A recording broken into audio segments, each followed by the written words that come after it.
That's not how the Force works. I don't care!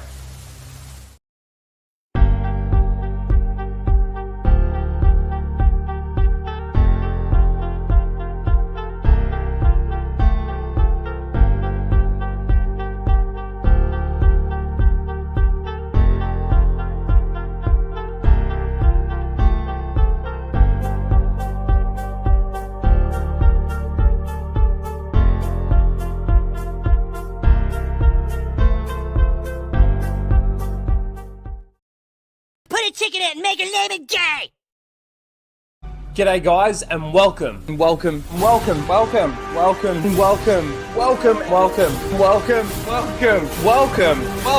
back to Casual Rage.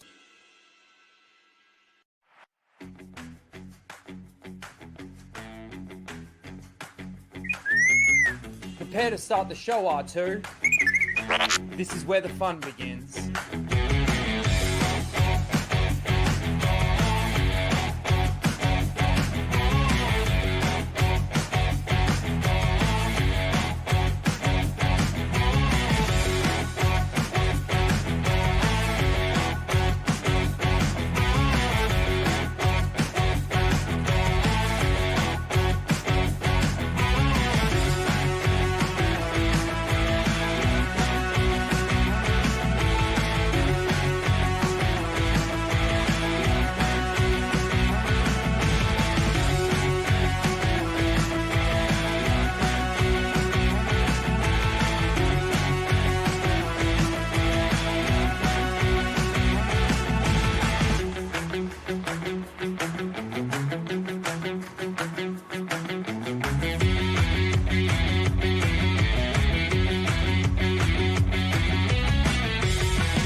Hello! There we go. Hello, everyone, and welcome to Casual Rage 201. After a great 200th show last week, I hope you enjoyed it. It was really, really enjoyable for me. Having on some really good guests. A lot of the Gatekeepers Alliance were on. We got to talk about some Star Wars late. It was really, really good. But yes, we are here for Casual Rage 201, where we casually rage out about the topics of the week. And this week, it's actually a little bit of a mixed bag. We've got a couple of trailers to watch. Of course, there's Fantastic Four and Jurassic World. We're going to watch those. We're going to talk a little bit about Skeleton Crew, Ahsoka, Acolyte, Andor. Man, all of them start with an A, except for Skeleton Crew. And is there anything else? Oh, there was some awards handed out and stuff like that. So we'll go through basically everything. But again, I hope you're all doing really, really well. I'm sorry, I'm like exhausted at the moment. I had one of those nights last night, like the heat, it wasn't too bad, but it still was enough to, you know, roll around a little bit. But like, man, I just started thinking about so many different things. And I was up until like 4 o'clock this morning. It's crazy. So I'm on my like second cup of coffee and I've already had a V. So I'm trying to power through, charge through, but we will get there. Let's quickly say hello to the chat and see who we've got here. We've got Arctic Warriors. I did read this earlier, but I personally think that the Jurassic Park, all 3 Jurassic Park movies are better than any of the Jurassic World movies. Now, that might be a bit of a hot take.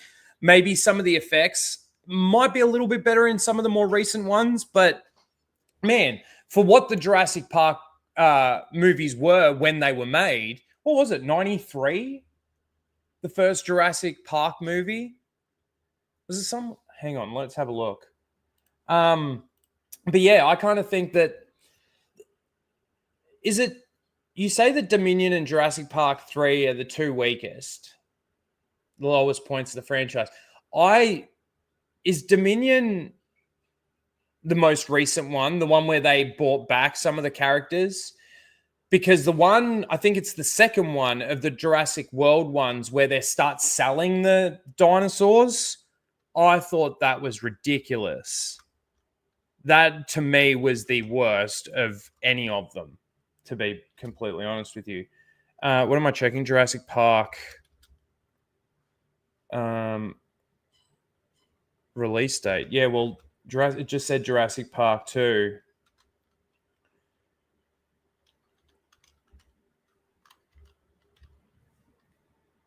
Yeah, 1993. I had it right. September 2nd, 1993.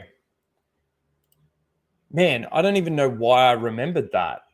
I just plucked 93 out of the air, and there you go. But yeah, like I said, I think that all three Jurassic Park movies are better than any of the Jurassic World movies. The first Jurassic World movie is, it's almost like The Force Awakens. It's like a bit of a copy and paste, to be honest with you.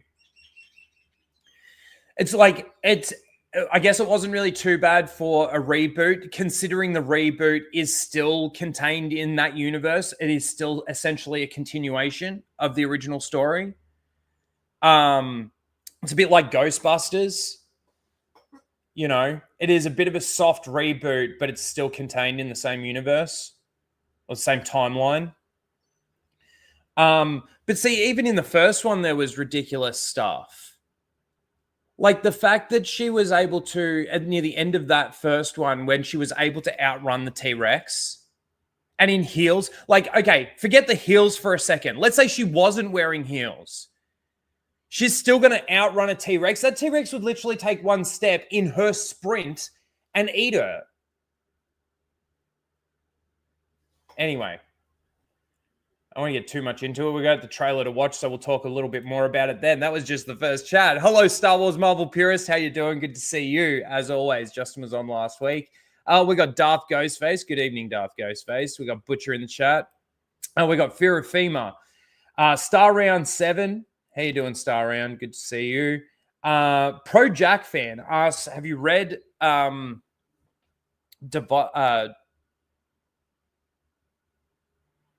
Deceived? Sorry. I've heard about this book. This is an Old Republic book, right? I've never read it, obviously. The thing is like, I've only ever read one Revan book in the Old Republic. Now, obviously, I've watched, everything that I've watched and, video games and stuff like that. But when it comes to books in the Old Republic, like, it's interesting to me, but it's not what I'm interested in, if that makes sense. Like, I would much rather continue moving forward from the movies. Like, don't get me wrong, like, even going back to Bane's fantastic. That trilogy, I reckon, is really, really good. There are, like, I think it goes, for me, book one, probably book 3, and then book 2, I think, if I remember correctly. But no, I haven't read that yet. I wonder if it's unabridged. Mike Hill's in the chat. How you doing, Mike? We've got Nuisance Bird. How you doing, Nuisance Bird? GT Weber.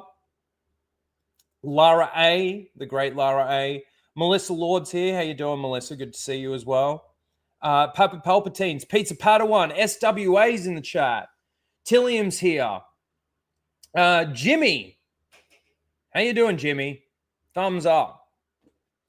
In 93, Jurassic Park 3 sucked. I don't disagree with you, but I still think, I don't know. I actually still think that's the one with the kid, right? On the parachute, the, what do they call it? Connected to the boat. You know what I'm talking about.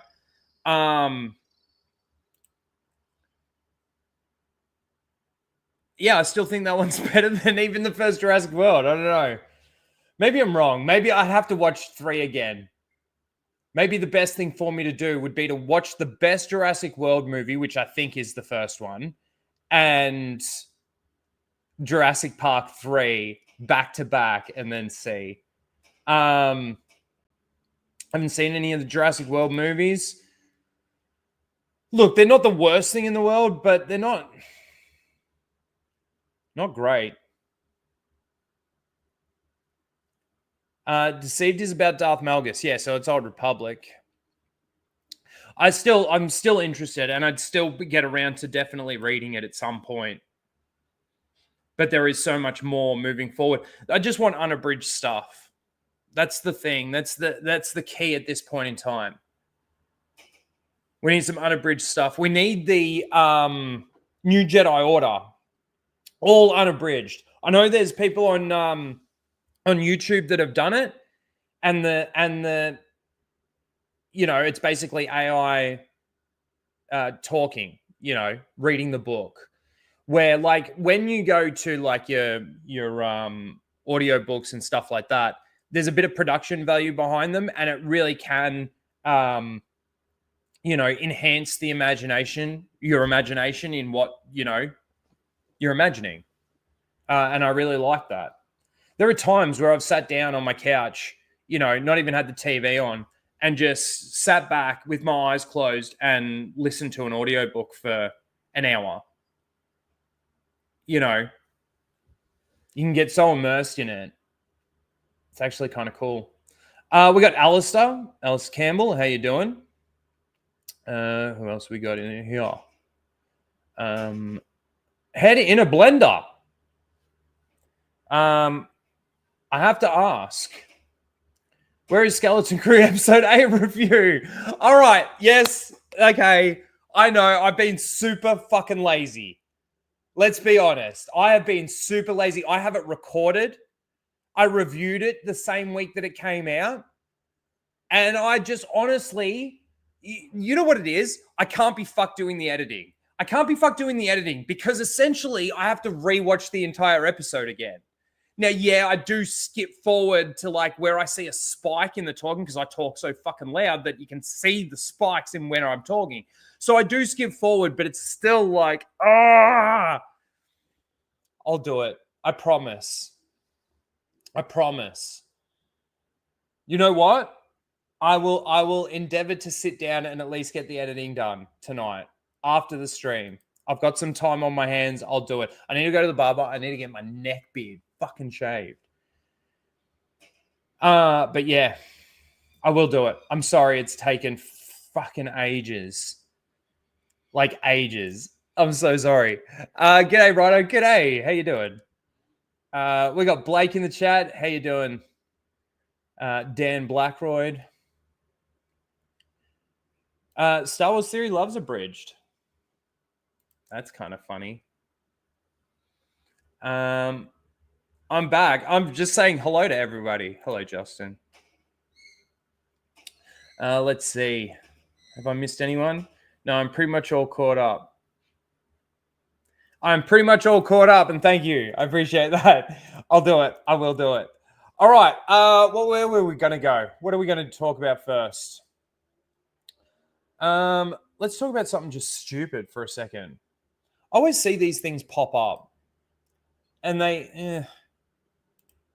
Like, some of the images that are in there, I'd be fine with. But, like, I feel sorry for you if you're one of those people that ends up in a month where you get somebody like Ahsoka Tano. Oh, imagine being born in April. Imagine being born in April and your Jedi Master is Rey Palpatine. See, for me, unfortunately, mine is Kanan Jarrus. Fucking Kanan. G'day, Quinton. April is mine. No. I feel sorry for you, Mike. I'm sorry. That's horrible. That's horrible. Or even like, how do you pronounce her name? It's like Siri or something. It's, Hope I don't activate it on my phone. From if you're in October, see, I'd almost feel sorry for you if you're October, December. I will say for Kanan, he did go out like a Jedi. He did go out in a very strong and impactful and powerful way. It's just too bad it was rolled into a story. Like, there's some decent stuff in Rebels. But again, it's that isolation where it's surrounded by so much crap that it doesn't justify its existence, so to speak. You know, it's kind of like what I said about the Bad Batch. The Bad Batch, there was like in an entire season, I think I said that there was 3 decent episodes in there, and they were basically isolated episodes. You know, and specific to maybe like one character, and you just got to know a little bit more about that character, and they were decent. So yeah, I wouldn't mind getting Kit Fisto. I'll take it. Yeah, I'll take it too. Now I can't remember where I was, but anyway, they can produce some decent stuff. But the problem is the reason why I feel like that's possible for Lucasfilm. I'm just going to take this down. The reason why I think it's possible for them to do that at Lucasfilm is because the elements that I find that are good in whatever they end up doing seem to come from real Star Wars. So whether or not they've plucked something, like there's been some disasters where, you know, even like, for example, Plagueis, what they did with Plagueis in the Acolyte, right? Not received well at all. But like if they just take a theme or something like that and apply that to this character, I mean, I guess they don't have to pluck it from the EU. It's just general common sense of a character, right? Where's Qui-Gon and Obi-Wan? That's a great point. Even Vader. I would rather be Vader than like have Vader as like my Sith master, not my Jedi master. I guess he couldn't be on this list because he's not a Jedi. You'd have to have Anakin on there. But where's Anakin?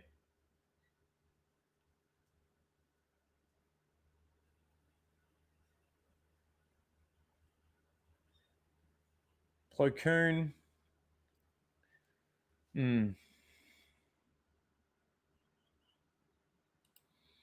Luminara. She'd be a cool master to have, I reckon. So, like, she'd be awesome. I don't know about getting Leia or Organa. If you were born in September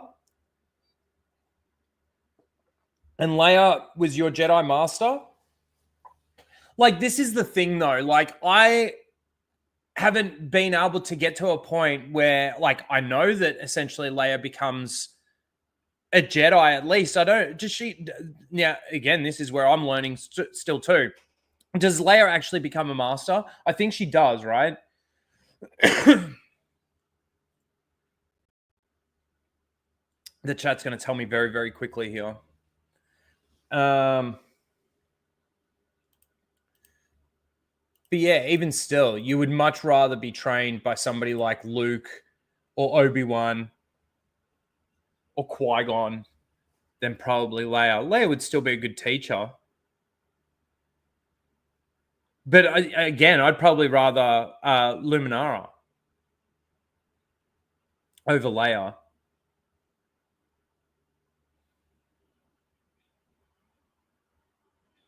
You know, you could replace any of the Disney characters with Padme, and she's not even a Jedi at all, and you'd still rather get her than Rey. Padme's your Jedi master. She's no Jedi. She can't teach you shit. Anyway, thought that'd be a good little icebreaker here. I got Yoda. That's aren't you lucky? Aren't you lucky? All right.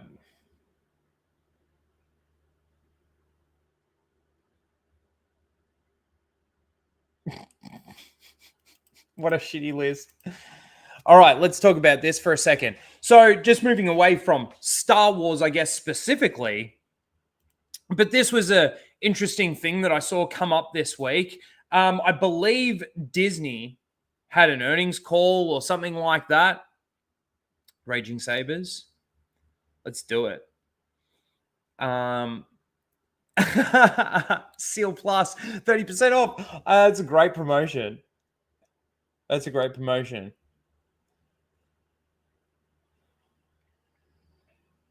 All right. So it got revealed that in the last 3 months, or in the final 3 months of 2024, Disney lost 700,000 subscribers. Now, again, I just want to make this point really clear. I don't think Disney's going out of business anytime soon. This isn't great for them. But I just like when I actually went to America, and I got to see the vastness of the Disney resorts and I didn't go to any of the Disney parks. The only park I went to was Universal. But like, I still got to go on there's got that free like Skyline thing. So Jay and I, Drunk 3PO and I, we went around on that, and he showed me around, and he was pointing out, Star Wars Land. It was in the distance, but it was all the way over there, and he was showing me everything.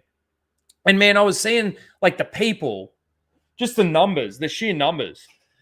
Those parks will keep Disney alive for a while, despite failures like this. Despite failures like Disney Plus, despite failures in isolation with your Marvels and your Star Wars and every other IP that they seem to be able to ruin. But that being said, $700,000 subscribers, which would equate to a lot more than just $700,000, is still a lot.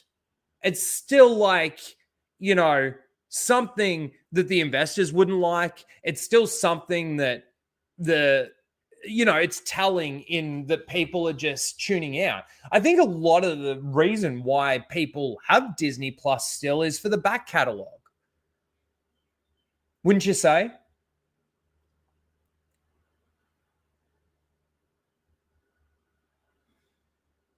Didn't encounter Florida, man. I'm so disappointed. No, I didn't. That's true. So,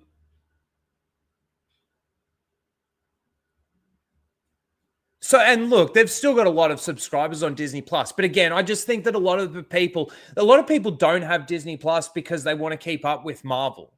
A lot of people don't have Disney Plus because they want to keep up with Star Wars. The only people that I think that actually have Disney Plus to keep up with those things are the SEALs. They're the Disney Star Wars fans. The ones that enjoyed the throbbing lightsaber at his throat. The only other people that have it are those parents that are, getting their kids to watch these shows. And again, we're now starting to get all this censorship coming through. I'm seeing it more and more and more. Man, what a disappointment. What a disappointment. I look around the world and, you look at what's happening in America right now and you kind of see like some healing going on. But then, fuck, man, you look at the politics here in Australia and it's like, whoa, we are still all in on all the bullshit, both sides of the aisle. It's fucking crazy. And I don't like talking about politics, but fuck, the culture and the politics have kind of converged into this. I don't know. There was always obviously a connection between the two, but there seems to be now this massive conversion of the two. And so disappointing. So disappointing because politics shouldn't be so in your face. Government shouldn't be so in your house, in your life. But this is where, you do see, and maybe, 50%, I don't know, you'd have to look at the numbers and see if they've even got the numbers out there. They probably don't. But 50% of the people that canceled those 700,000 subscriptions are probably parents that are like, they saw something, or you're denying the kids because you're censoring something, and the parents are just like, what? Why? I'm done with this shit. And good for them if it is that's the way it is. But like, you know, if some of these studios, and you know, we're talking about Disney here, so let's just keep it to Disney, I guess. If Disney doesn't change the way that they're making entertainment, their entertainment is going to eventually like just die out. People are just waking up more and more every day and getting more and more sick of it, and they're just done with it. That's how I see it. That's how I see it. So good luck to Disney moving forward. If they, it's kind of like, it's kind of, again, going back to politics, it's kind of like the Democrats not learning their lesson, and they're still peddling the same bullshit. And people are like, hang on a second. Hang on a second. And it's waking, the fact of the matter is their stupidity is actually waking more people up. And the same thing's going to happen with the entertainment side. The more stupidity we continue to get, the more people are going to wake up to it. And the funny thing is because I feel like we're in this transition period now where the pendulum is starting to swing, and based on the election that you guys had in America, you know, you can kind of feel it in the air. The pendulum is swinging. The problem is for the entertainment industry is what they've been producing, a lot of the movies and shows that they're coming out with, like, and releasing now over the last, let's say, 2-3 years, maybe longer, maybe some shorter, you know, but it's been over that period of time. And when they've been producing this entertainment based on the woke values that they thought were going to be able to continue moving with, you know, that's why, you know, you get that Oscar nomination thing about that trans movie that no one watched that's getting nominated for 12 awards or something, and you're getting a biological male transition to a female that's nominated for Best Female Actress.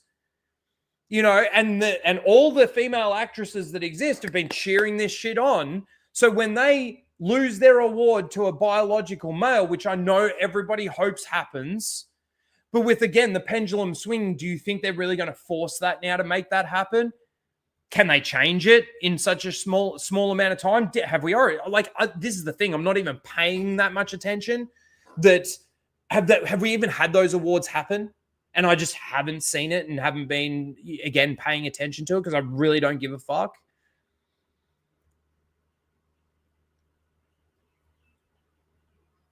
You know, something, just going slightly into politics here, seeing those people going absolutely apeshit about the revelations of where some of the tax money is being spent, and what they're saying, it's like, hang on a second. Again, you're going to start waking more and more people up if you're doing that. They're trying to protect their own interests. They're so scared right now, so scared that they're going to be, you know, exposed. It's crazy. It's crazy. Let's see. Market reality for $20. Thank you, dude. Politics around the world is changing. This is the thing with that. Sorry, we'll get to the rest of this, but just that opening statement, I'd like to think that that's true. I really would like to think that that's true. But I honestly feel like the only way that happens is if Trump goes around and starts putting the thumb down on people. Basically kind of says, we'll no longer be your ally if you continue down this road of you know, being so fucking crazy with your citizens. But then people will view that as Trump being, you know, some sort of dictator around the world, wanting to control the entire world or something, which is not what, like, normal people just want what, like, that's why Trump got fucking elected and thrown in there. Look at the USA AID scandal Well, that's exactly what I'm talking about here, and the way that they've been talking about it, the way that the Democrats have basically been talking about it. We've been funding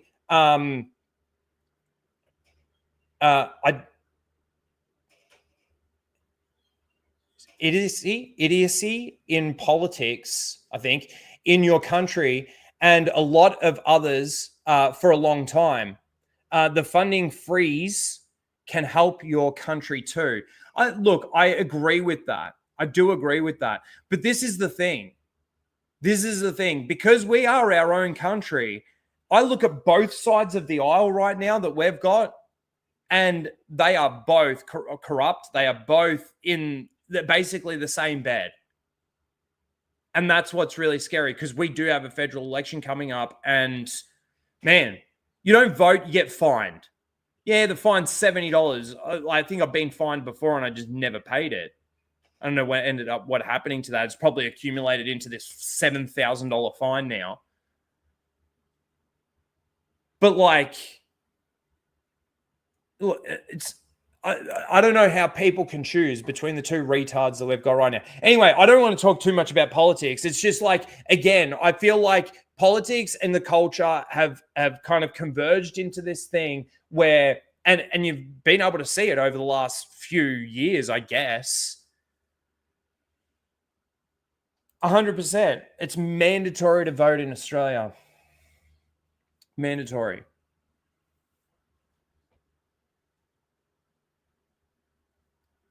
And I got nothing to drink, and my mouth is dry as hell. But look, just back to Disney really quickly. If they don't change their ways, if they don't learn their lesson, which it doesn't look like is going to happen, then they will eventually go under. The well will dry up. It will. It has to. It can't keep going this way. Rhino has a collection of saber theories. Now, there was a true representation of my dyslexia. I got Revan's saber. This was the last thing that I bought, was when they released this. And I do love it. It is fucking awesome. But I do miss... I kind of miss that. I miss the want to buy something new, like some new Star Wars thing to add to my collection. You know, I was even thinking about it the other day. I'm thinking about packing this up a little bit. I'll still have a couple of Star Wars things out here, but I want to mix it up. I think we're going to change it up. All right, I need to go get a drink. So that won't take me too long.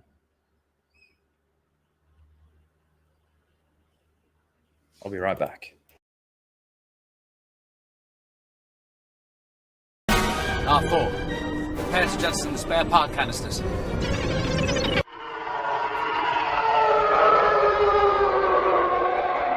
Red 2, standing by. Red 11, standing by. Red 5, standing by.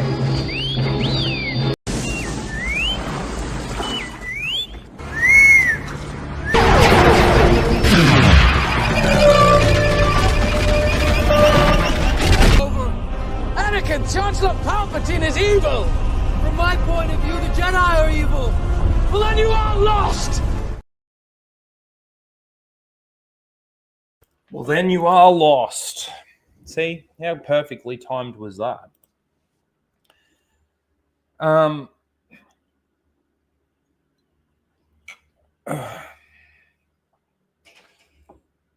700,000 subscribers. And you got to think that if that's what happened in the last 3 months, you got to think that it's still kind of falling, wouldn't you? How good was that video, by the way? When all the Lego was perfectly built, and it wasn't so dusty. It was almost the very first time I set it all up.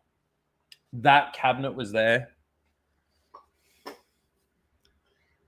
Like, look at my X-Wing now. It's missing all its S-files.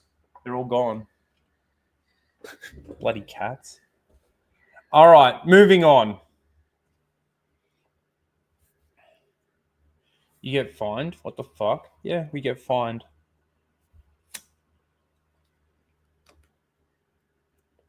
We get fined if we don't vote. We get fined for everything, man. It's ridiculous. Like, again, it's kind of...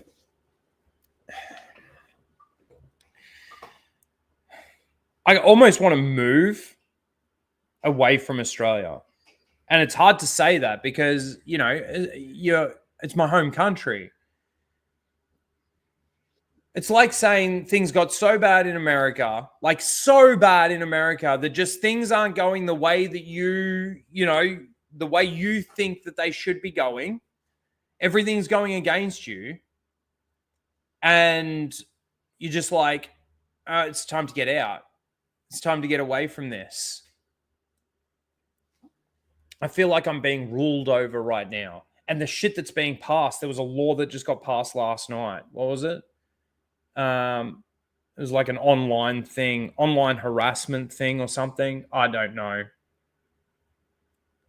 More censorship, basically. That's what got passed last night. God, I got to stop talking politics.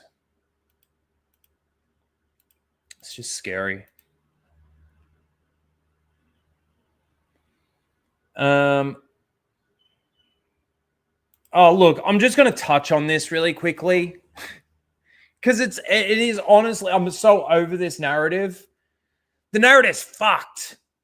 Leslie Headland's wife, Rebecca Henderson, once again blames fans for the Acolyte's cancellation. Taunts Star Wars show ratings as though they're something to brag about. This only comes because that announcement that they got the second highest show on Disney Plus this year. And I think it got covered a million times. Like, you know, yeah, it's like being the second tallest midget. It was honestly like, what ratings could you possibly be talking about that then makes you think that, okay, going after the fans is the right course of action? This is where, for me, whether or not Disney's learnt the lesson, even if Disney learns the lesson, Lucasfilm ain't going to learn the lesson. Who's over this? Like, how many times can you blame the fans and then keep releasing shit and the fans call it out because it's shit and then you just blame the fans? The world isn't as racist as you racists think it is. The world isn't as sexist as you sexists think it is. It's not.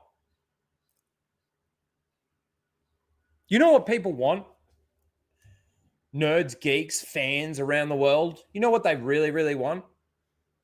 A good story that's in that universe, that abides to the rules of that universe, but also too continues the themes and the stories and the, you know, empowering moments and the low moments. That's what people want. They want good entertainment in their franchises that they love. And you seem to never be able to learn that lesson, at least in the last 10 years. You haven't been able to learn that lesson. And you continue doubling down on the fact that it's the fans' fault. You continue doubling down on the fact that it's a racist group of fans. You're basically, what you're implying by what you guys say out there is that Star Wars since 1977, the entirety of the fan base has always been racist and sexist and shrouded in misogyny. And then when you actually go back and you look at the evidence and you see the people that were waiting in the 1970s and the 1980s at the theaters, right, to go and watch Star Wars, and you go and see how diverse they are, and the women and the men and the black women and the black men and the whatever, Asian women and the Asian men. It's so crazy that we've got to specify that their gender and their race so that you can actually realize what we're actually saying, as opposed to just saying everybody enjoyed it.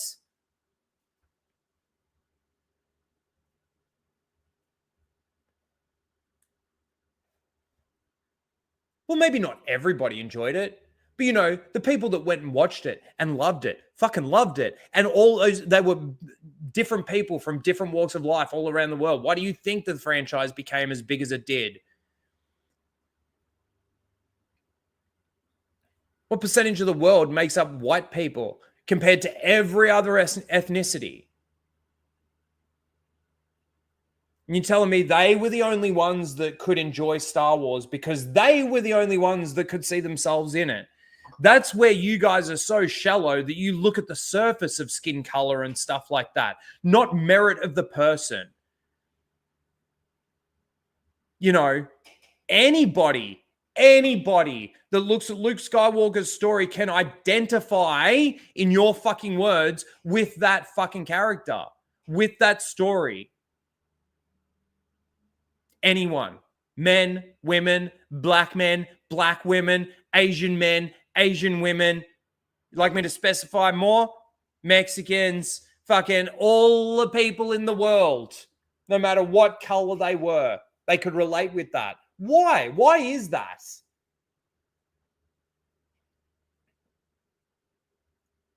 And why do you think that you get the right to blame fans that honestly just talk about the stuff that they like and don't like about the shows that you're coming out with? And to be honest with you, there's not much that they like about them other than the seals and the shills. And they do exist.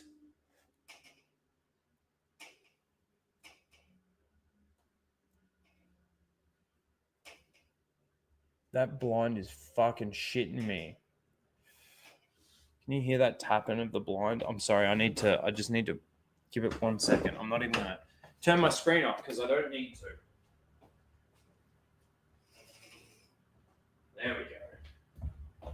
Do you guys hear the tapping?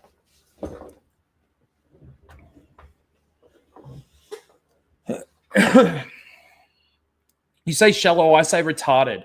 Look, it is retarded, 100%. But like, this is the thing. It's kind of like, you know, when you get the Disney Star Wars shills and seals out there that use bad moments, let's say, or they try to shit on the original trilogy to justify why whatever garbage they want to be good is better than what Star Wars used to be. If anything, Star Wars has gotten better in their eyes than what it ever was.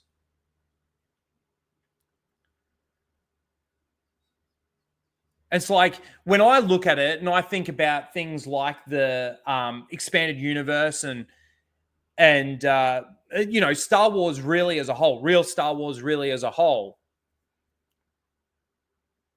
And then you look at, if you look at them in isolation, actually, if you look at actual Star Wars and then you look at Disney Star Wars completely in isolation and you put them side by side, there is a stark difference between them. And it's not just, it's not even as deep as the law breaking stuff between the two, right? It's just the surface level of character development and the stories and how you can, again, see yourself in that character. It's not a matter of seeing yourself in that character based on the color of your skin or based on your gender. It's based on the merit and the character of that character. Character of the character.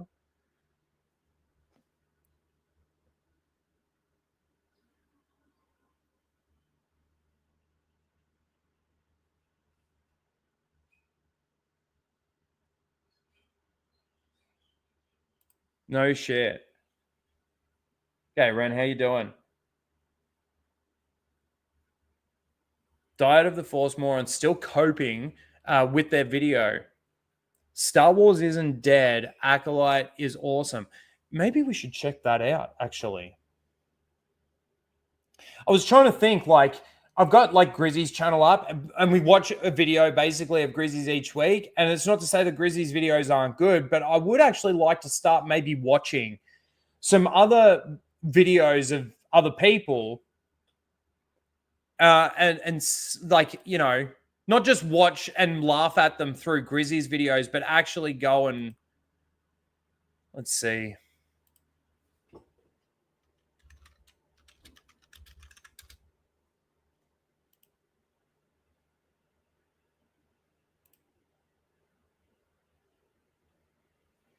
$14,000 subscribers.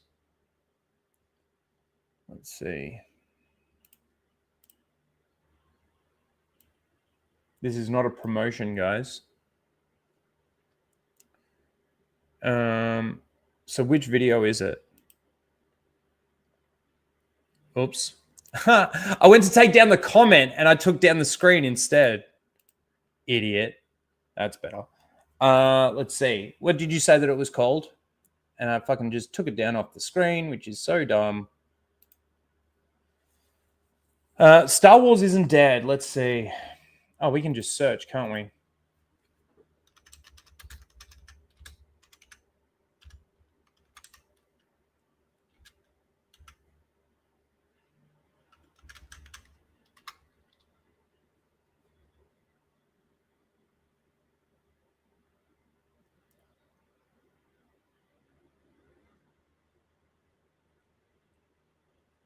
Oh, is it called You Were Wrong About the Acolyte?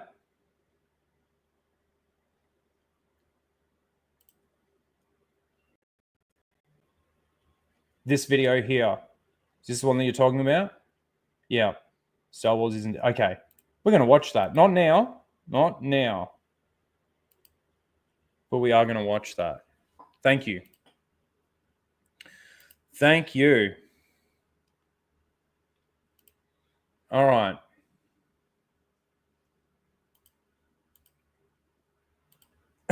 Sorry, Grizzy. You're probably going to get pushed out by a retard this week. All right. We've talked about that. We've talked about that. So the Acolyte, just keep blaming fans, Star Wars. Keep blaming fans. That'll actually get more fans.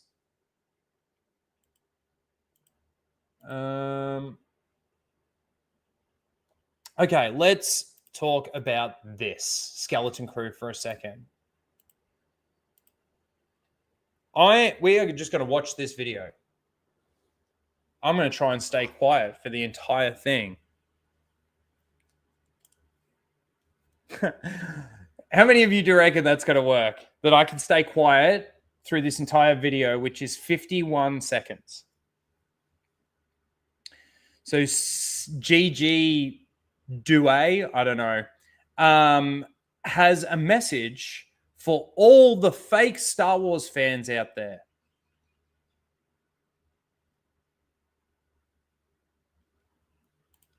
Here we go. So, from our perspective, fake Star Wars fans are, well,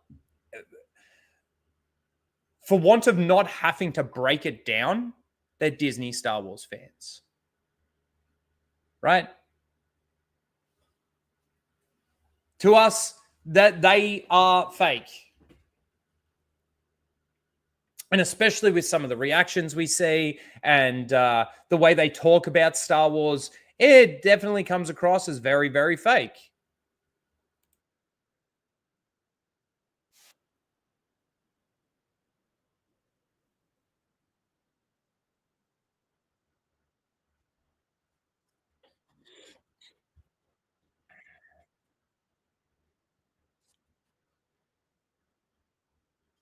Oh, I nearly paused it. Oh, no sound. No sound. How is that possible? How is that possible? I wanted to pause it so bad there and I kind of stopped myself. I don't know if you saw me. I put my hand down. I'm like, no. We might have to listen to this a couple of times. Boomer. Yeah, fucking boomer. All right. Tell me if you got sound. This is what infuriates me, right? You stupid. All right. Have we got sound?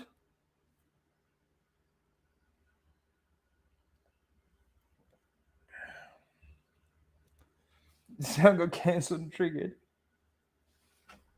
Did you get sound then? Yes. Okay, good. Here we go. This is what infuriates me, right? You stupid Star Wars fans. As a lifelong hardcore Star Wars fan, it seems like, I hate to say it, most Star Wars fans are now idiots, I guess, because they've been just nostalgia baited to death. Andor and Skeleton Crew is what we want in Star Wars. You are playing with the universe. You are telling new stories in the universe that we love. This is what you wanted. So when you're not watching it, when you're not even giving it a chance, then I don't know what to tell you. I feel like you're not real Star Wars fans, frankly. I think you say you are, but you don't really love the universe, because if you did, you would want to see stuff like this and you'd be celebrating it and championing it. So I'm calling everybody out there that's passing it off as Star Wars Goonies. It's not watching it. You are not real Star Wars fans. And that's the truth. This is what it... All right. There's a lot to unpack in this. There's a lot to unpack in this. And I think the best way to do that is to just go through it again. And I'm going to now pause as we go. This is what infuriates me, right? You stupid Star Wars fans. As a lifelong hardcore Star Wars fan, it seems like, I hate to say it, most Star Wars fans are now idiots, I guess, because they've been just nostalgia baited to death. Andor and... Okay. I just want to pause there for a second. They've been nostalgia baited to death. The funny thing is I agree with that statement that you're saying. The crazy part about it is that you actually think about it from a different perspective than I do. I feel like the people that are sitting there saying, oh, it's red, or he evaded, or, you know, he said the line, or, oh my God, it's a gonk droid. Basically, the people that do this, if I can find my clip fast enough,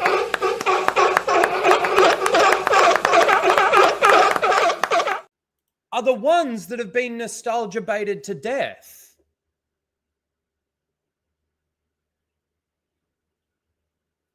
If you're saying somebody like me has been nostalgia baited to death based off the original trilogy, the prequel trilogy, and let's say the expanded universe, I don't know what you're talking about. Because, yeah, there's nostalgia within that, but it's just that universe. So you've got to have, there's got to be some of those connections. And it's not to say that when one of those connections come up, you're not like sometimes like, whoa, holy shit. Didn't see that coming. But it's better when you don't see it coming. Whereas in Disney Star Wars, you see it coming. You see it coming. You see the end of a fucking season coming at the first episode. That's how fucking transparent they are with their storytelling. But you don't think, honestly, dude, you don't think having holocrons in the background of Luthen's store, or having the Temple Guard's helmets in Luthen's store isn't nostalgia baiting? Having the tablets in Luthen's store isn't nostalgia baiting? Having Luke catch his weapon as a Force ghost isn't nostalgia baiting whilst breaking law? Like, it's crazy to me that you think that what we're doing is based off of being nostalgia baited to death, to the point where we're not getting that nostalgia bait anymore. And we just don't like it because of that. Dude, J-Lord comes through with $50 fucking dollars. Wow. Let's see if I can read this without fucking it up. That's not going to be possible. I can already see a word in there. The left almost dislike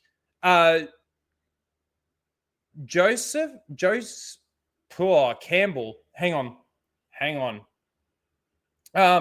Let me finish. Hang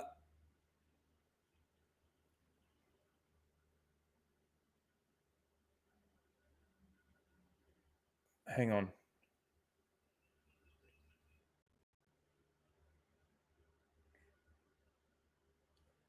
Joseph Campbell's literature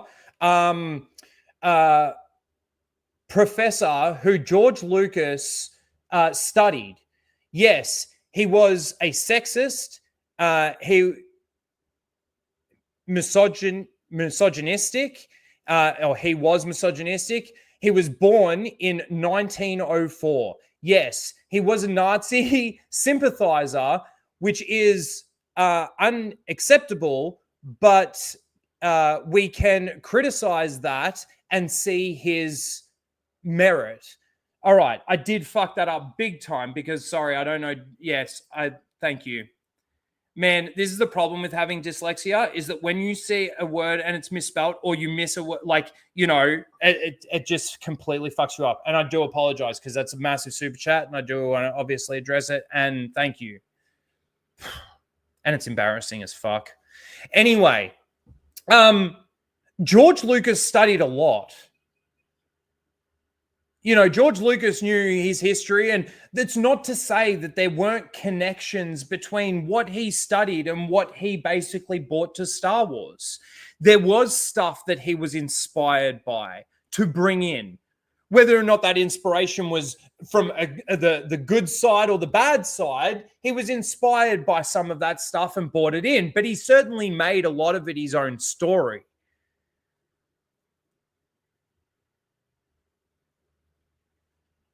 100%. And it's 100% true that a person that can still be as deranged as being a Nazi sympathizer could still have some sort of logic in something that they say. And if you think otherwise, then you're delusional, because we've watched people before. We've EFAP'd people before that we've absolutely been disgusted with their takes on certain things. And then they say this one thing and you're like, whoa, holy shit, that was actually a based thing to say coming from this person. It's the same sort of thing, right? Not as extreme as being a Nazi sympathizer, but it's the same sort of thing.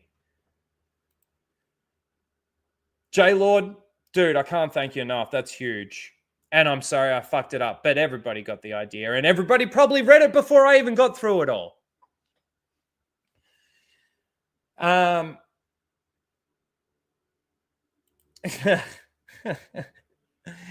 don't like it, man. I really don't. It is so embarrassing sometimes.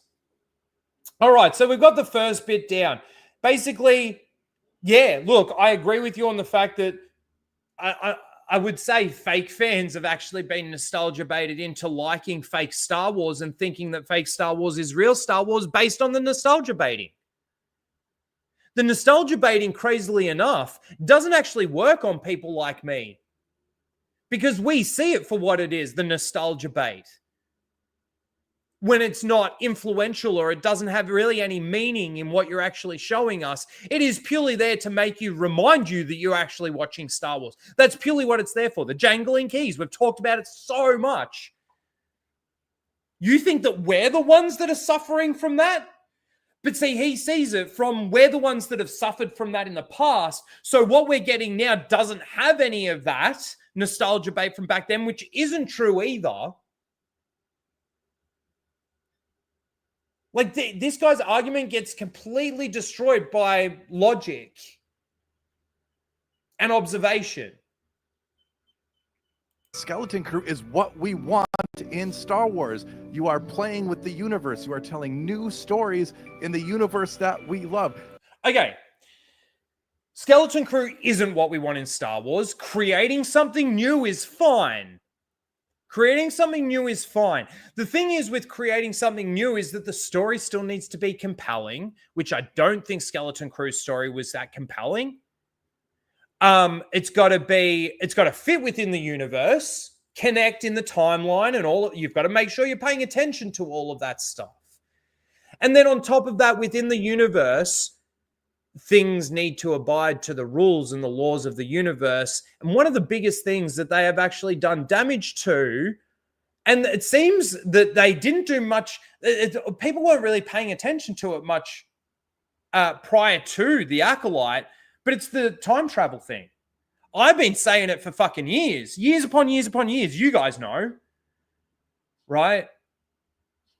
But it wasn't until really the Acolyte hit, and that element alone has probably become one of the biggest, if not the biggest, destructive part of lore in Disney's canon, has been space travel time, light speed travel time, knowing the difference between a level 1 hyperdrive and a level 5 hyperdrive, and how differently they can perform, and how much faster a level 5 hyperdrive could get you to your destination than a level 1.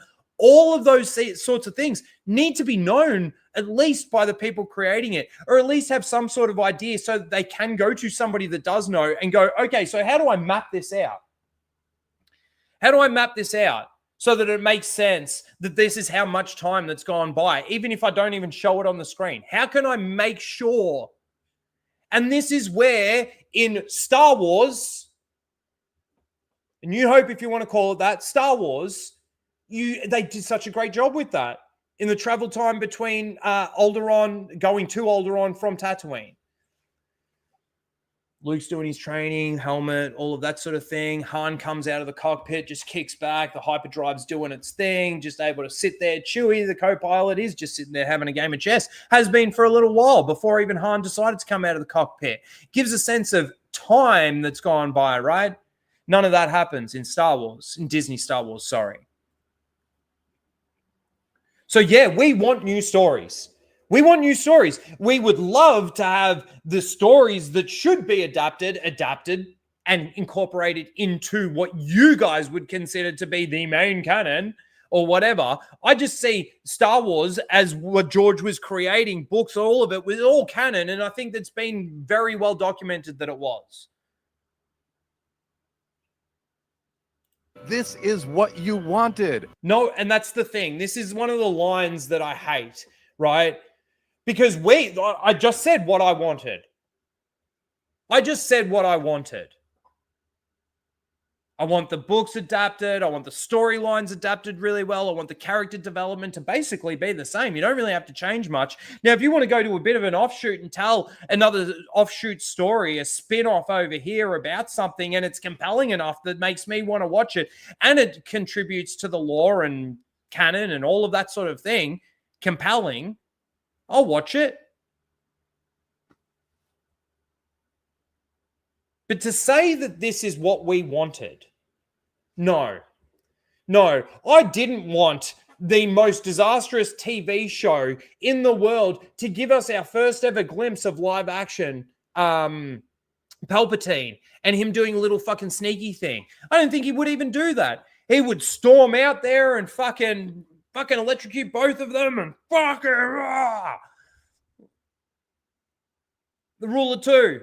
No, that doesn't exist anymore. It's 2 Sith to rule them all. Like, this is not what we wanted. I'm sorry. Star Wars fans around the world have rejected this. Just like the Democrats rejected fucking Kamala Harris and all of that sort of thing.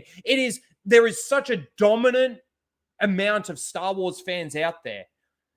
There are way more of us. There is.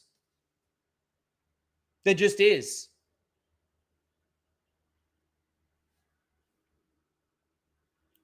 So when you're not watching it, when you're not even giving it a... Plagueis, you mean? What did I say? Palpatine. Sorry, you know what I meant. I was on a fucking roll. Did I say Palpatine? chance, then I don't know what to tell you. I feel like you're not real Star Wars. Oh, hang on. Universe that we love. This is what you wanted. So when you're not watching it, when you're not even giving it a chance, then I don't know what to tell you. I feel like you're not real Star Wars fans. Okay.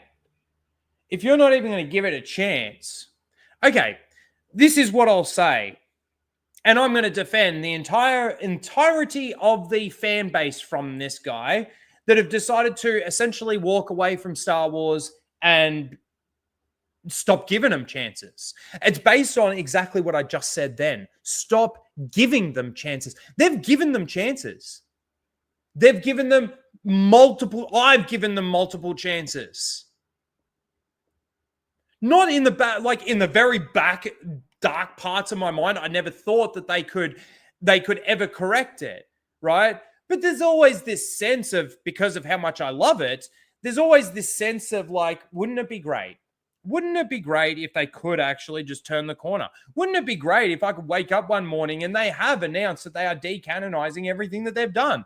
How amazing would that be? Okay, great. They've admitted fault because that's an admission, right? That means that they know that they've done wrong and they've done the wrong thing and they've done it poorly. Okay, I'll give them another chance.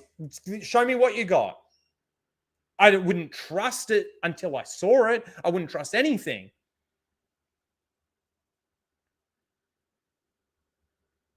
But the fan base is given chance after chance after chance after chance. Let's document it for a second. Force Awakens comes out. Fucking skyrockets. It's actually, in hindsight, way too hyped.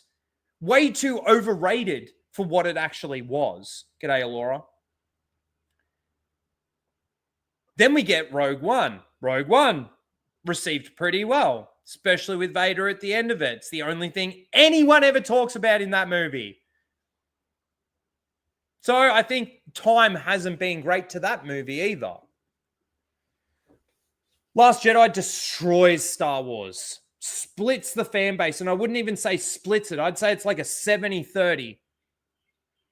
Right? And then Solo bombs. People don't care, don't want to watch it. Mandalorian comes out, people's ears prick up. Jon Favreau, Dave Filoni, gonna save Star Wars, Civil War, blah, blah, blah. People get sucked in. The hope comes back, right? Halfway through Mando season 1, just so that we can get the justification of the Force heal, so that when Rey does it, people can't criticize it. The Rise of Skywalker comes out, completely bombs and not completely bombs. It's still made over $1 billion, but essentially bombs in the eyes of fans, right? Like, this is a disaster. People went to go see the train wreck more so than anything else. Then we've had a flurry of Disney Plus shows. Mando season 2, Mando season 3. I'm not putting these in order. Andor season 1, Ahsoka. What else have we had? Acolyte. Then you've got all your animated stuff as well. Did I say Ahsoka already? I did. Obi-Wan Kenobi, Book of Boba Fett. Now, all of these fans that watched the movies seem to still give, especially Mandalorian season 1 and season 2, a very, very big chance and very, very big praise. Luke Skywalker, you got to have him. Season 3 destroyed any momentum that Mandalorian gave back to Star Wars. So anybody that did come back for Mandalorian thinking, yeah, Civil War, hey, yeah, they're making a correction. Hey, yeah, no, they're not. That blows up in their face. Another chance sort of gone. They watch Obi-Wan Kenobi, knowing full well that they're doing rematch of the century, knowing full well that it destroys canon. Even the people that tried to justify it would have used to say, oh, it's amazing, the connection between Revenge of the Sith and that being their fight, and then, them meeting up on the Death Star. They never met up in between, Obi-Wan was in hiding for ages, Anyway. Received really, really poorly. People gave that a chance. The ratings say so. Book of Boba Fett, another one where I will say the ratings weren't horrible. They weren't great either. But it seemed that people gave that a chance. You got shut all over.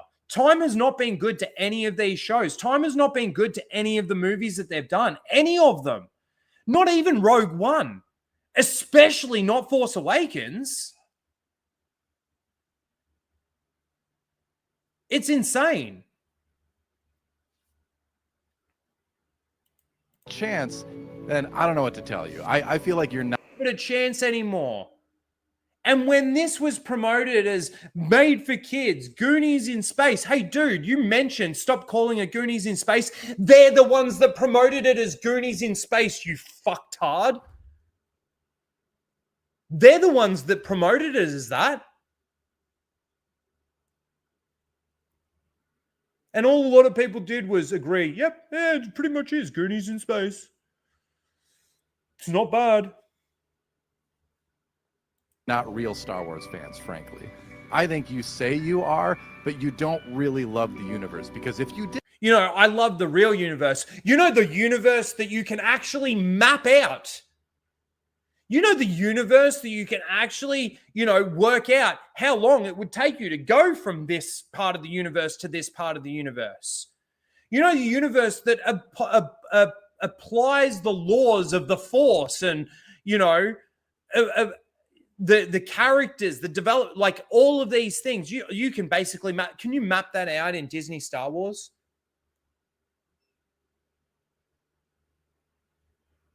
I want to ask you, because see, this is where they would go absolutely apeshit and ridiculous, right? So if I was to look at the map of the universe of a Lucasfilm created Star Wars universe map, you would be able to find Tatooine. You would be able to find, let's even say, actually, this is a really good example. You would even be able to find Kamino, which in the movies is a hidden planet, right? On a Disney Star Wars map, would you be able to find At-Aten? Do you think? They would apply the same rules as, like, we don't know where it is in the universe. We have, like, they haven't worked it out yet. They don't even know, right? But they'll play it off as, because it's hidden in universe, we're going to hide it from all the fans, which is stupid, which is absolutely stupid. It's kind of like in The Acolyte when they came up with that unknown planet title. Everybody figured it out because of the veins of fucking cortosis and stuff like that. And Plagueis being there. But that's stupid. Why even bring it up, unknown planet? For the audience's sake. If you're not going to actually tell us what the planet is, it's pretty stupid. Actually, an interesting question is, do they even have a map of Disney Star Wars universe? Now, that's not to say that when George Lucas created Star Wars New Hope, first ever Star Wars to come out, he had a complete universe mapped out and was able to do it. But over time, and after lore was created and after canon was built and all of these kinds of things, you were able to map it out. As soon as they introduced a new planet, they knew exactly, pinpointed on the map, exactly where that planet was going to be. As soon as they invented or came out with a new ship or came out with a new sort of hyperdrive or something like that, you have full breakdowns on how these things work and how much better they are than its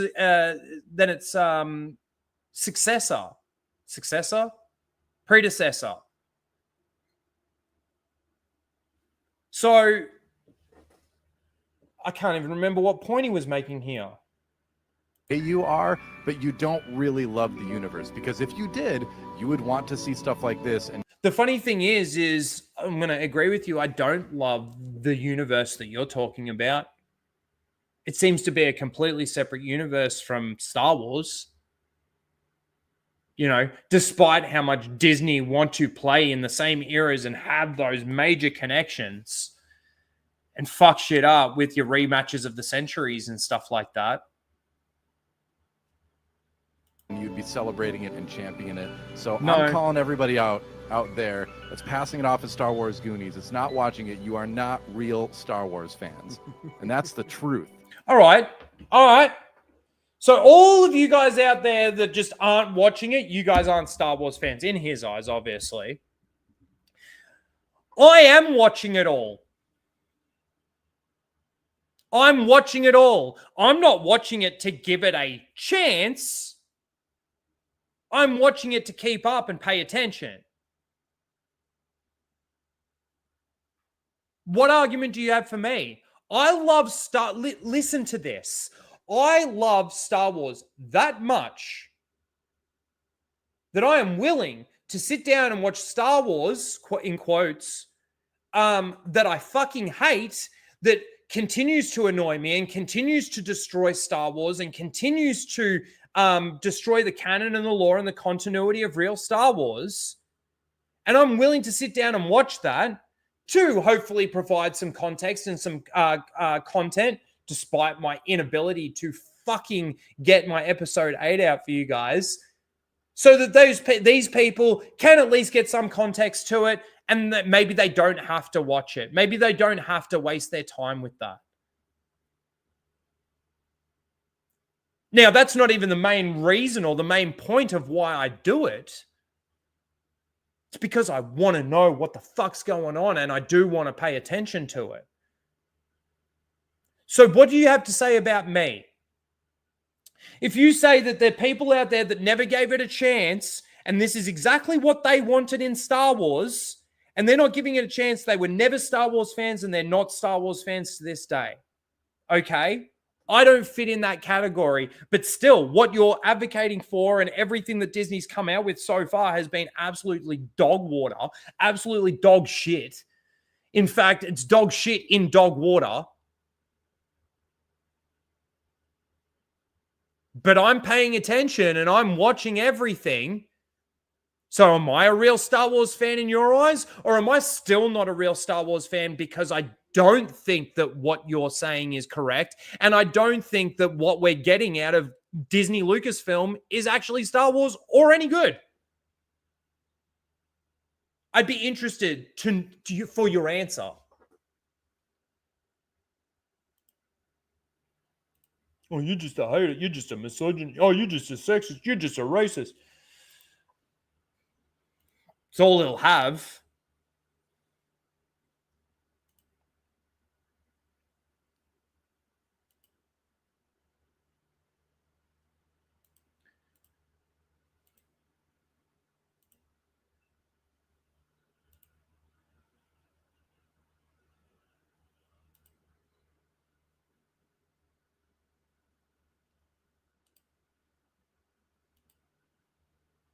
God, that's so shit. All right. Did we already talk about this? When was this posted? 1st of Feb. It was the day after we did Casual Rage last week. So maybe we didn't. Maybe I just remember seeing it, and that's why it's been in my head for fucking ages. So, breaking Star Wars Path of the Lightsaber. An original manga set in the sequel trilogy is coming coming this year. Whoa. Okay. This is supposed to be set between Last Jedi and The Rise of Skywalker. Good luck selling it. Good luck selling it. Hell,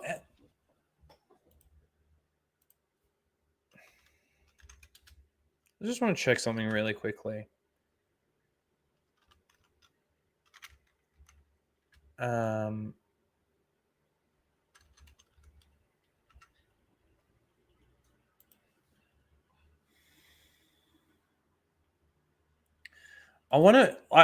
Sorry guys, I want to check to see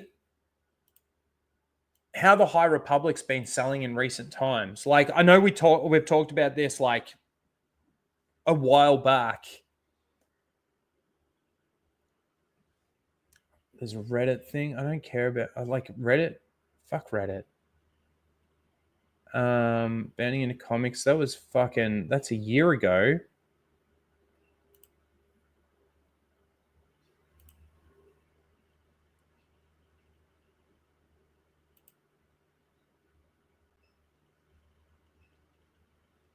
Why can't I click on that?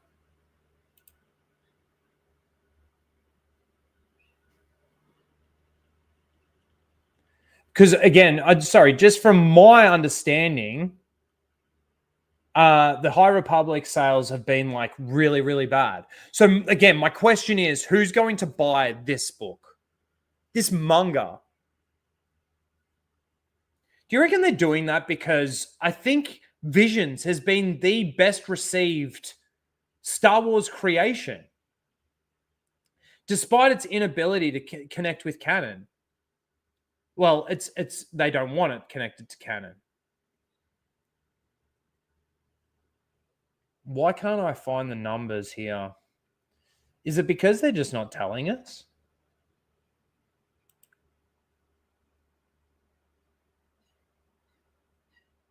they don't usually make the information public. This is what something like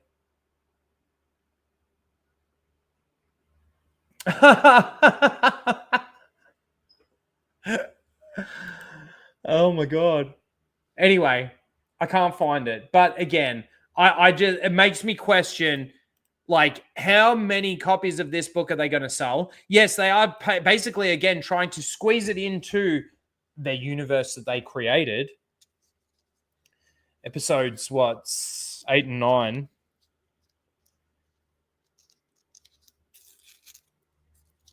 And what's the purpose of this? Like, the last time that they did any fucking books in this era, the sequel era, was to basically make corrections so that they could justify how Rey got her powers. She got them through a forced download.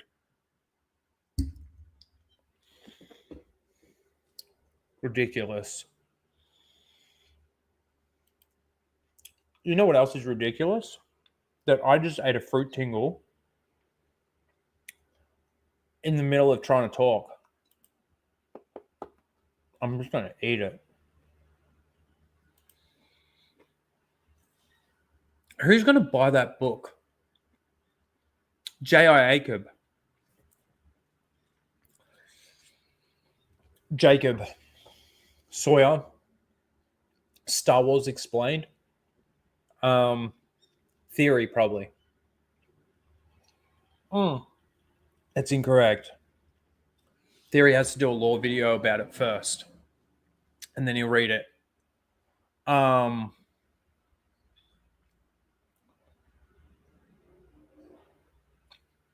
Who else? Darth Thunder. Any of the nominees for Seal of the Week will probably buy the book. So it'll get sold in the 5s and 10s kind of range, I reckon. It'd be interesting to see if it even cracks 100 sales. They're going to try and pump it out, though. You would think. All right, let's talk about some Andor Season 2. Man, how far away is that? That is like around the corner. I'm sure of it. Excuse me. Nope. That's better. Let's see. Andor Season 2. I'm sure we've probably looked this up before. Season 2 release date. April 22nd. I think that rings a bell. We probably have looked at that before. Official new look at Cassian in Andor Season 2. So he's all dressed up.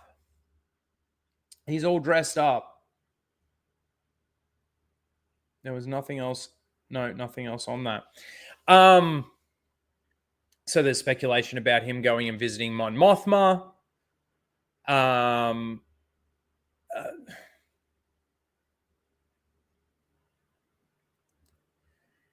For me, Andor is actually going to be an interesting one because let me put it this way. Andor did horribly. Still gets its Season 2. And I feel like the reason why that is was because, at least to some degree, I think they had like a plan. They had a plan to do the 2 seasons. Well, they had it to do more seasons, but then they condensed the second season. And that was probably based on more so the ratings, right? They wanted to do 4 or 5 seasons. They wanted each season to be a year, 5 years out, leading up to Rogue One. But now, with Season 2, we're getting every 3 episodes, there's a year, or every 3 episodes takes place over the time period of a year. I don't know. So I don't know whether or not that means we're going to get like Episode 1, time jump, Episode 2, time jump, Episode 3. That's a year. Episode 4, time jump, Episode 5, time jump, Episode 6, that's another year. You know what I mean? Or whether or not we're going to get a small isolated story that takes place within that year, and then there's obviously from when that moment ends, the 3rd episode, there's a time jump that might go for 6 months, but there's an overlap of a year in between. It's so complicated. so complicated that they do it that way. But why are they doing it that way? Maybe it's because the ratings of Andor season 1 wasn't good, but they still at least had a plan. And I will say, the general word of mouth out there ended up being, I guess, positive from the people that saw it, the majority of it. But again, that doesn't say much, because the people that saw it most of them were the people that are enjoying everything, that this is the best Star Wars we're ever getting. Or the next thing that comes out, this is peak Star Wars. The next thing that we ever get, this is peak Star Wars. The next thing, peak, next, peak. Like that's what happens right now. But what makes this so interesting to me is Andor season 1 didn't do well. But since Andor season 1, we've had some pretty fucking big disasters, and we've had a lot more people walk away from the franchise, walk away from the fan base. They still might be watching and paying attention and stuff like that, but they're just not watching it. They're watching people watch the dumpster fire happen, laughing and pointing at those that are trying to justify. But so many people have now walked away, and I think, after Acolyte especially, and after seeing what happened with Skeleton Crew and the lack of interest, it's going to be interesting to see what happens with Andor season 2. It really is. Is it going to spike?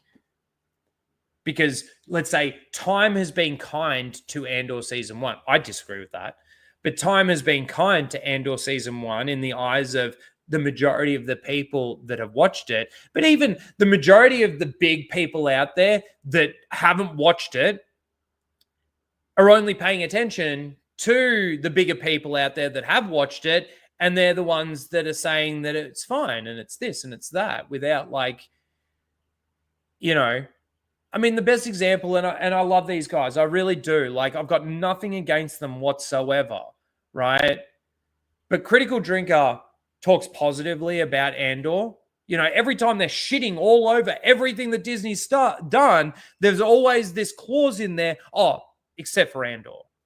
Except for Andor, right? But then somebody like Gary talks about Andor, never watched it, but says, based on what I've seen out there, it's a good show. No, I think honestly, if Ryan was to watch that show, I don't know if he ever did, but I reckon if Ryan was to watch that show, he'd be pointing out he'd probably point out more things, but he'd be pointing out a lot of the same things that I've been pointing out. The destruction of Mon Mothma's a pretty big one, based on the fact that they want to push women empowerment and shit like that. But they basically destroy Mon Mothma and the strength of Mon Mothma. Right? So I would think that Ryan would point a lot of these things out. Now, if Ryan had have done that and had have, let's say, sat down and reviewed these things, did he do reviews with Critical Drinker on this? I don't think he did. I think it was some other shows, or with Mauler even, right? But if Ryan was to watch it and criticize it the way that I think he would criticize it, I don't think Gary would necessarily go out and, when he does mention Andor, from what I've heard, it's good. I can't confirm or deny that, which is fine, because he can't. And again, the people that he's paying attention to is his buddies, Critical Drinker, Mauler. I have nothing wrong with that premise. But it's the fact that narrative seems to get pushed out there that then makes me think that Andor Season 2 might actually get a little bump.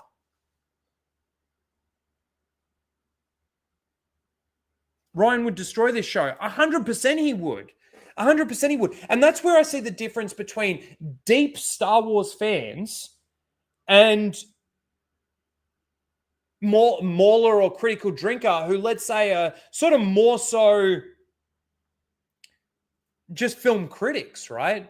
Yeah, I don't deny that they've got a deep appreciation and love for Star Wars and are Star Wars fans. But there is a level of that where,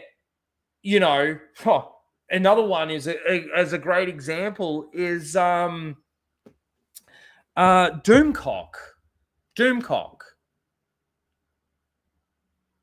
Law and continuity. This is a Doomcock tweet, ladies and gentlemen. Law and continuity don't matter as long as you get an emotional payoff. You know when he wrote that tweet? Lore and continuity don't matter as long as you get an emotional payoff. Now, am I saying that Doomcock isn't a Star Wars fan? Yeah, maybe he got some enjoyment out of Star Wars. Right? But knowing and understanding deep lore and that sort of stuff and wanting that to be consistent doesn't get justified by an emotional payoff at any point. It was the Luke Skywalker moment at the end of Mando Season 2, if you don't remember. And that's when I started saying, without respect, we accept. That's the moment I started saying, because he used to say, without respect, we reject. And I'm like, bullshit. Without respect, you accept.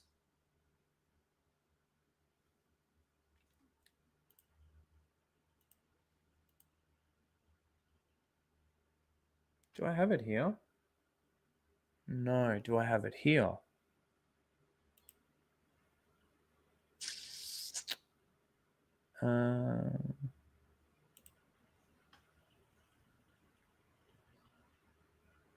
No, it's in the outro though. It's in the outro. You see it in one of these panels when I play this one. Hold on, where is it? It's basically the one where I do the lightning.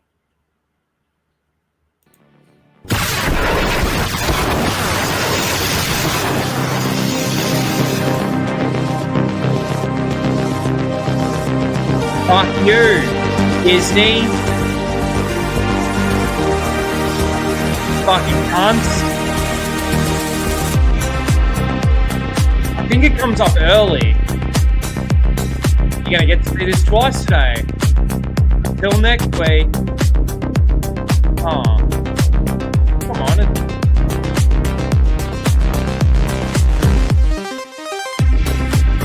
Oh.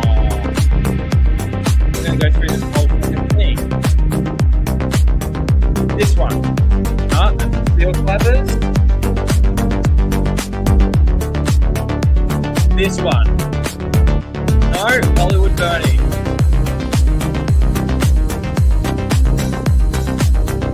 This one. Oh, Expanded Universe. Is it the last one? That's so funny. I didn't want to play this whole thing. There it is. Without respect, we accept.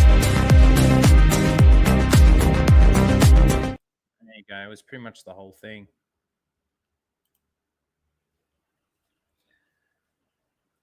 There it is. So, okay, this is an image that we're getting. Being that Andor is coming out in April, have we had an Andor trailer yet? Am I like just losing my mind and haven't?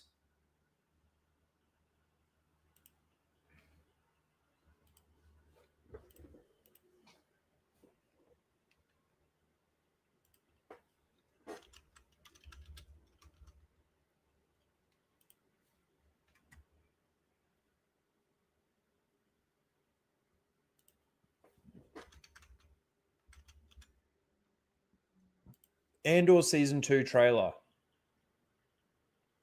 A month ago? Did we watch that? Oh no, that's the fake. 2 months ago. Did we watch that? That's not fake, that's IGN. Oh. No. It's a promotion from IGN.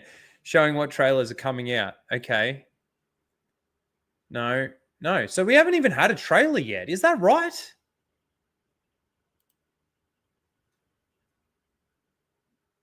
They put out a trailer? No, I don't think they did. They put out an image. They put out an image because that's the best that they can do at the moment.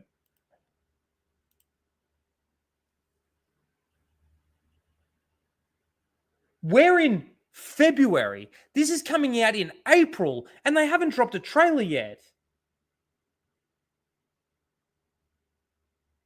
That's not normal. That's not normal. It makes me wonder. It makes me wonder how much wokeness and bullshit was in this. Like they would have doubled down, especially after how much they were ramping it up. And it makes me wonder whether or not they are going back in and going, shit, we dropped this and we're dead. We're dead in the water. Not that they aren't already dead in the water. Honestly, I haven't been keeping up with Disney Star Wars. Like, I don't keep up with the aspects of Disney Star Wars that go all the way out into their expanded universe or whatever. I'm going to start calling their shit Legends. That's what I'm going to do. So that manga book that's coming out that takes place, that's Legends. Start calling their shit Legends. Our stuff, the expanded universe. That's pretty solid. Oh, we've got Indiana Jones.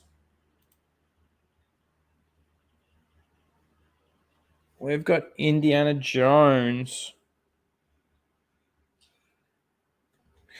I don't believe what I read here. I just don't believe it.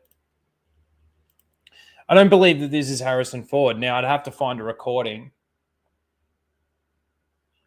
Or, like, I don't know. It's quoted, and this is what he said. So, Harrison Ford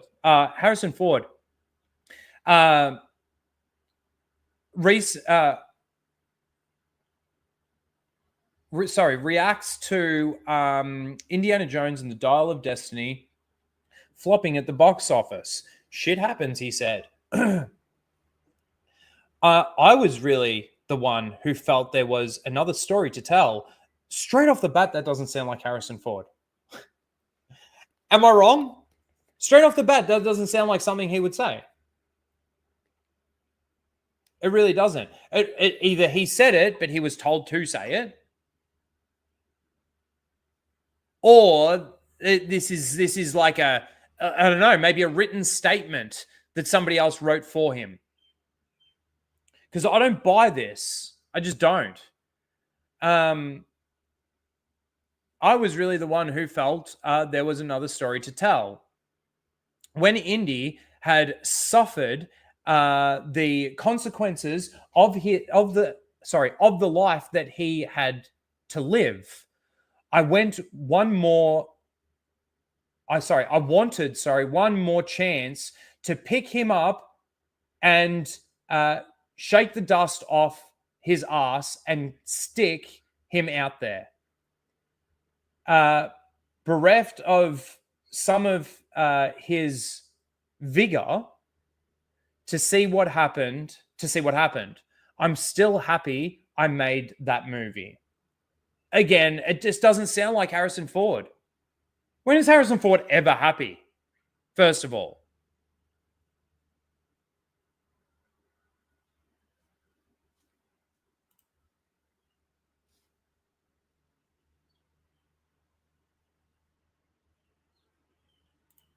Fuck off, variety.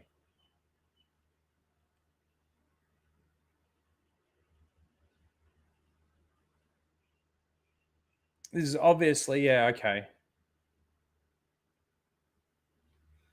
Okay. Mate, you've I just look at that and think to myself, like, you just said the opening statement of this quote is, I was the one who felt there was another story to tell. And you honestly thought that that other story was what you gave us with Dial of Destiny. Really? I'm sorry, Harrison. I don't believe you. I just don't. Anyway, it just really annoys me what Disney Lucasfilm has done with Lucasfilm. I didn't watch Willow, but it was that bad that they basically took it down off their platform, never to be seen again. Indiana Jones has been horrible. Star Wars has been disastrous. An abomination. Crazy. Absolutely crazy. To think studio with such prestige, you could say, with what it actually had produced in the past to what it is today is, wow, it's chalk and cheese. It really is. It really is.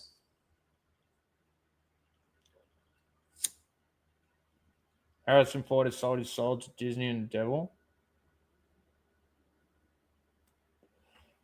Yeah.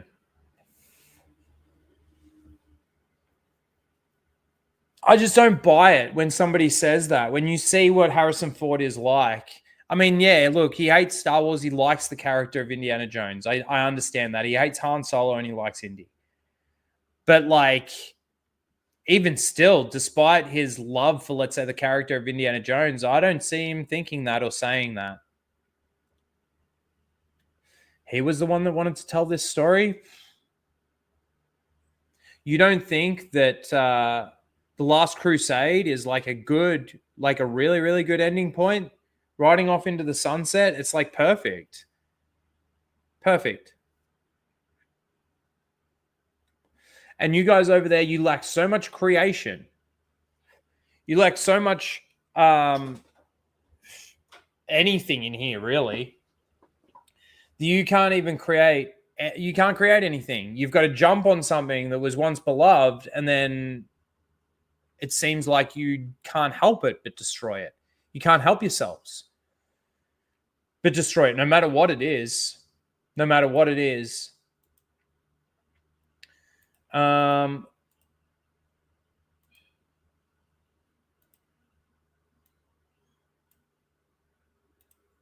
Let's watch a trailer, because we do have 2 trailers to watch. I just took my headphones off. It's starting to get hot, so my ears are starting to sweat a little bit with the headphones on, which is kind of gross, to be honest.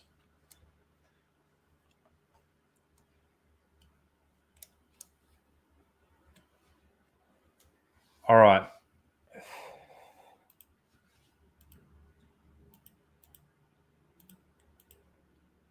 So this has been out for, what, a couple of days now, at least? No, a day.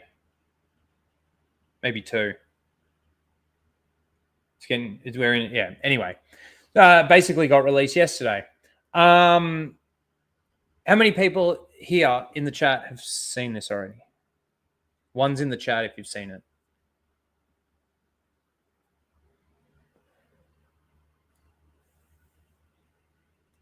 And then just put good or bad next to your number. Just as a like or dislike. A G or a B? I'm just curious.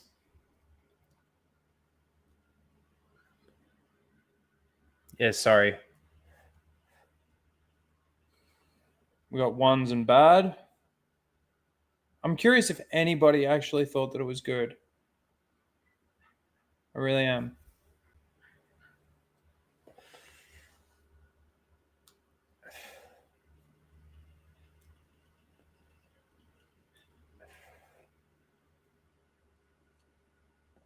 No one. Well, no one that's in the comments. They all thought it was bad.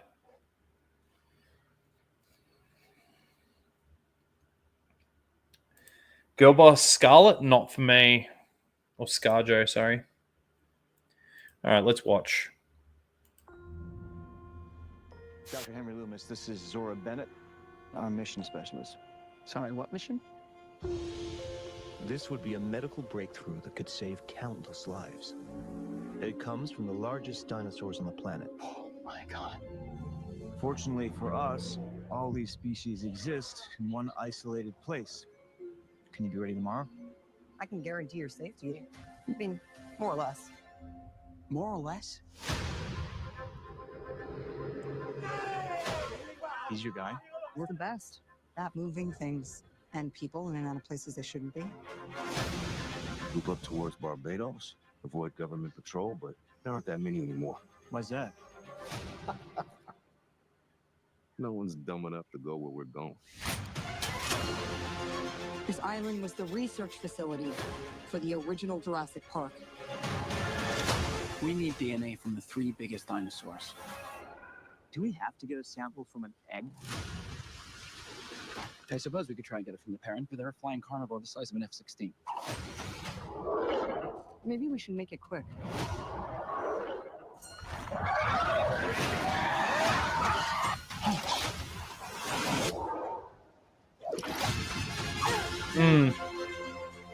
These dinosaurs were too dangerous for the original park.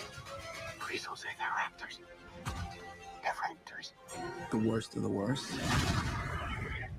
were left here. Come on!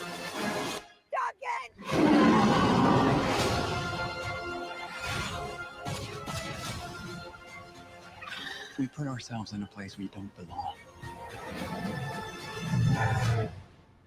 Survival is a long shot. What the hell are those?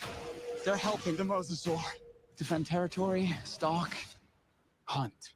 None of what you just said is good.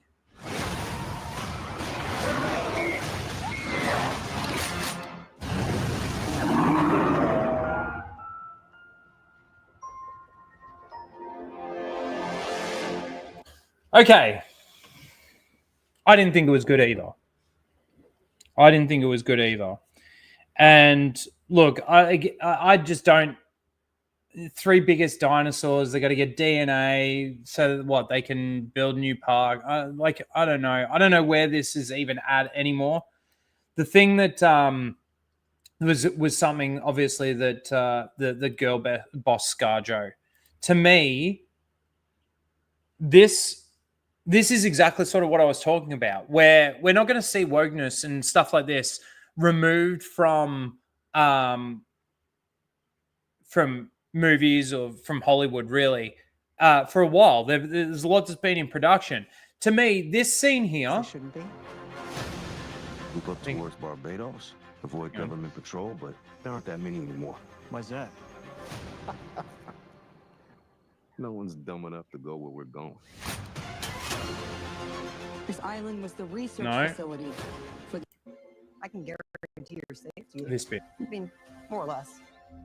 More or less? Okay.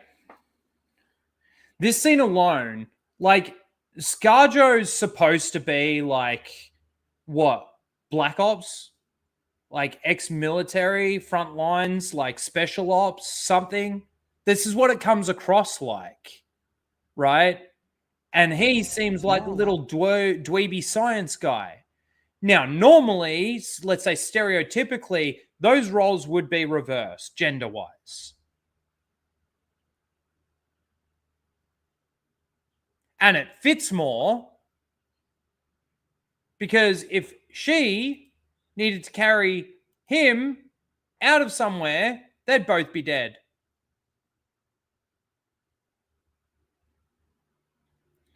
So that's where I see an issue with this. This is just, again, the propaganda wheel pumping shit out there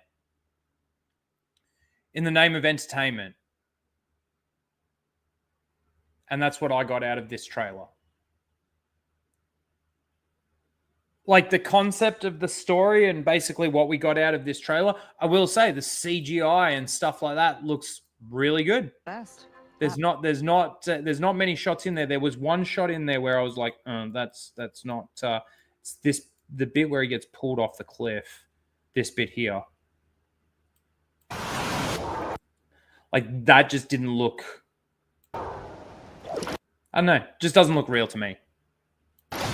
It's not the worst, but like all the dinosaurs, and then like you know, this is nostalgia. This is a bit of Jangling Keys. You remember that dinosaur? Like this all looks really, really cool, like really cool.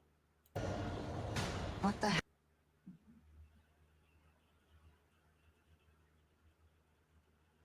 But yeah. Other than that, like I said at the beginning of the stream, like Jurassic World, the Jurassic World movies, I've never thought that they were really any good. I watched the first one and I got a little bit of enjoyment out of it, I guess. I like Chris Pratt. So,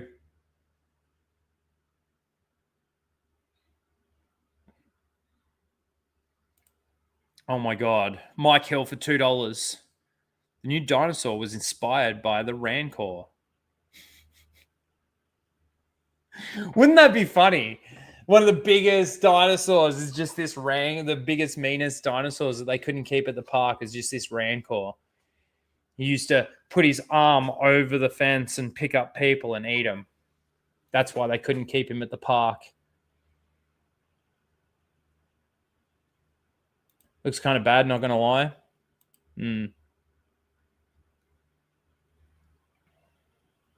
I just, like, again, it look like image-wise, it looks fine.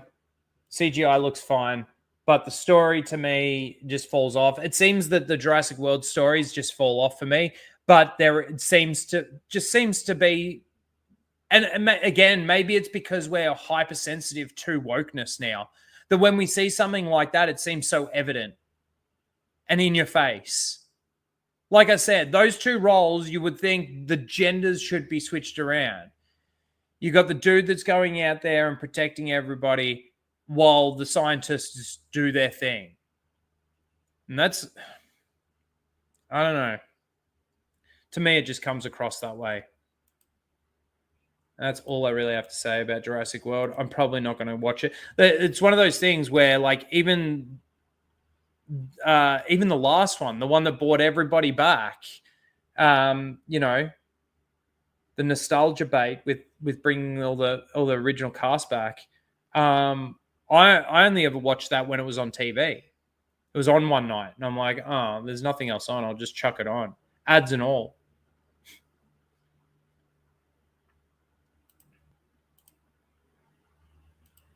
So it'll probably be the same thing with this one. Rebirth. All right. Let's touch on these two things really quickly.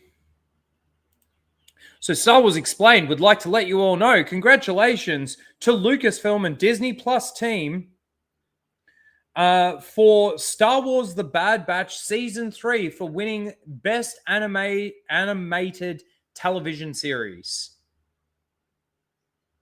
It won an award for Best Animated Television Series. Okay, I will say this. The Bad Batch and the Clone Wars animation, I actually don't mind that type of animation.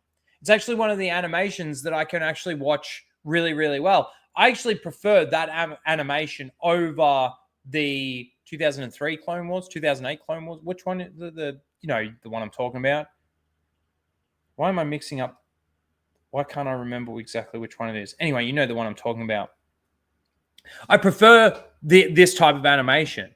So for it winning an animated award, okay, at least it didn't win an award for story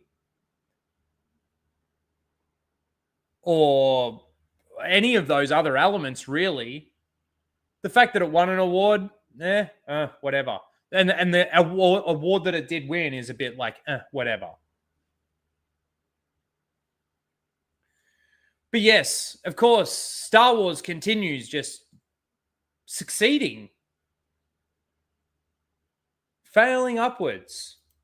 Because on top of that, we have also got this. Congratulations to Rosario Dawson for winning Best Actress in a television series at the Saturn Awards for her work as Ahsoka Tano. That's a really interesting one because for me, Rosario Dawson is a really, really, really good actress. There's not much that I've seen her in that she hasn't been good in. That's right. I completely understand, Alistair. Thanks for stopping by. I appreciate you. But in Ahsoka, she was horrible. Constantly stoic. The pauses in dialogue. It was a horrible depiction of the character. Horrible.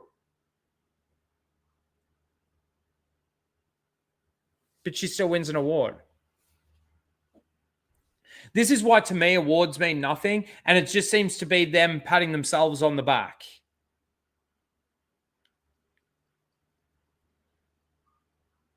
That's true, too. That's a great question. A great question. Why is Rosario Dawson winning an award in 2025 for a role she played in a show from 2023? It's a great question. Great question. Do you think it's got something to do with the color of her skin?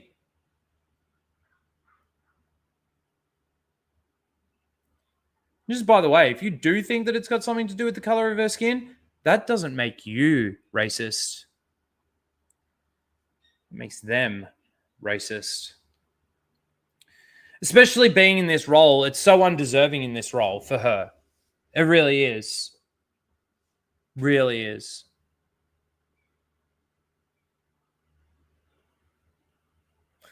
She did some great arm folding in that show. Yeah, she did. And it wasn't the full tuck. You know how you get that tuck, especially with this hand, right? It wasn't like that. It was like the over the top, where one hand just rests over the top like that. That was how she folded her hand, sort of thing.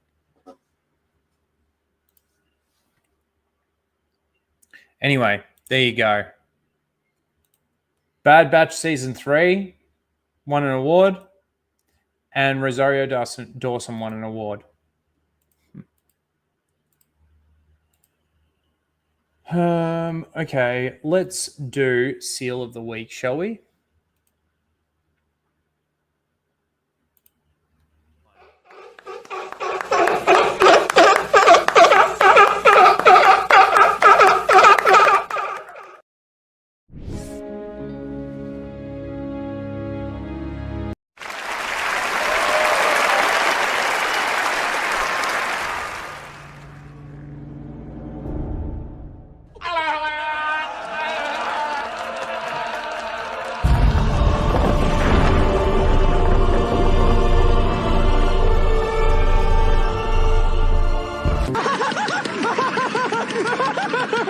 I'm all the Jedi.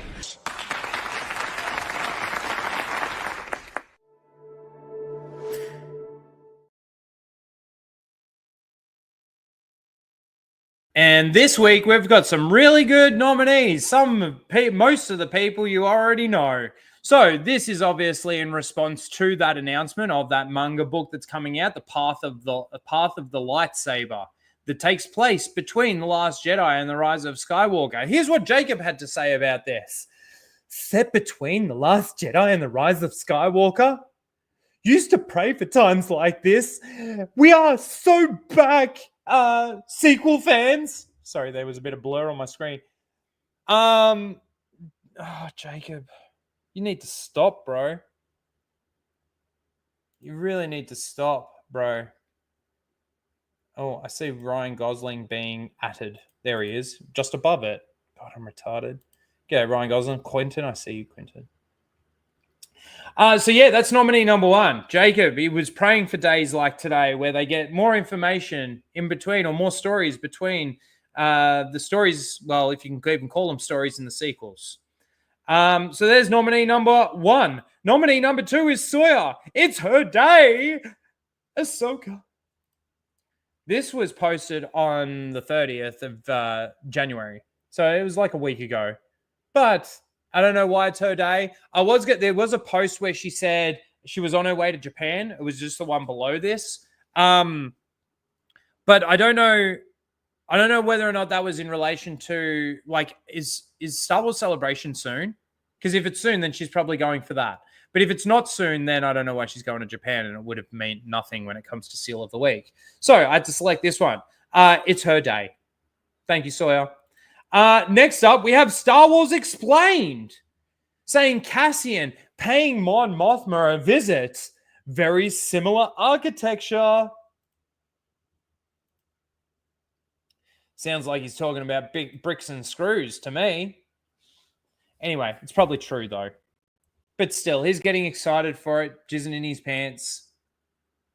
Can't wait to see what happens to Mon Mothma's daughter that gets sold into, I don't know, an arranged marriage that, who knows, to an evil guy that she didn't want to sell her to. And I only had 3 originally, but Star Triggered came through for me. they're not the ones that are nominated. They're the ones that I will give them a round of applause for saying, what a retard. So this is to the announcement of the 700,000 subscribers that Disney Star Wars lost. And I thought it was the last quarter of last year, not the first quarter of this year, because we haven't had the first quarter of this year, you fucking idiots over there at Discussing Film that have blocked me, you pieces of shit. Anyway, this nominee goes to Colby, saying a new season of The Acolyte would surely change that. You honestly think, if you honestly think that bringing out a second season of The Acolyte is going to gain back anywhere close to 100,000 subscribers, you are delusional. But there are your four nominees for this week's Seal of the Week. I'm going to get the poll now in the chat for you guys. Poll. Here we go.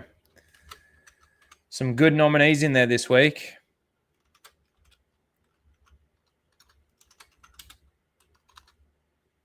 God, Ryan. Oh my God. What the fuck is wrong with me right now?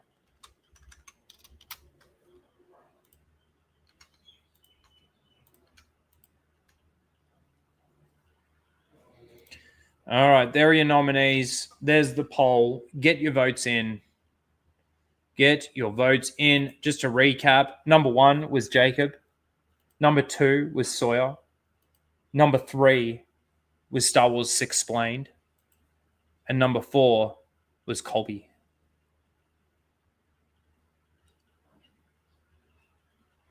Oh, and by the way, they're going to Star Wars Celebration Japan. Speaking of Japan and Star Wars Celebration in Japan. All right, awesome. Get your votes in. Smash the like button. Subscribe. All of that stuff. Yes, listen to Soul Assassin. Listen to him. Look, all you lurkers out there that are just sitting there listening, I appreciate you. I really, really, really do. If you're not subscribed, though, hit that subscribe button. Make sure you hit the bell so you get notified when I do start my streams each week. And please smash the like button. Appreciate it. All right. Jacob got my vote. Out of those, who would I vote for?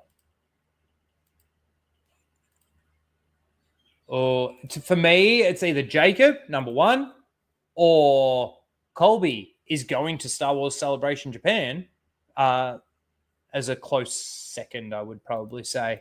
I will say Sawyer's like a nothing burger. It's her day. And so is Star Wars Explained, really, because he could be right in saying that he's visiting Mon Mothma. I mean, he looks like he's dressed to visit Mon Mothma. The architecture, they're not wrong, looks like that. But it's more so the fact that they're excited for it and, speculating, thinking that that's an interesting thing that the fans are interested in when nobody really fucking cares. So they're those nominees.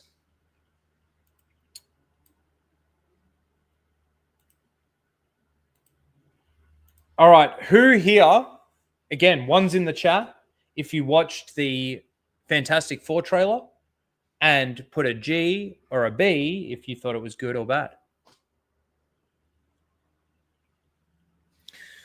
Well, I know that I'm going to need these back in just a second, but I'm just going to take them off because, again, my head's fucking hot. Oh. I think this is going to be a little bit more split. Brandon Day, he watched it and he liked it. Ryan Gosling watched it and thought it was bad. We've got Ancient Orange, thought it was bad. Majority of people still thought it was bad. Fuck Disney Star Wars? All right. Fuck Disney Star Wars. They came bounding over. Fuck off! Disney! You fucking cunt! Alistair says it's bad. Mr. Bantham, how you doing, Mr. Bantham? Says it's bad. Superman trailer was better. Oh.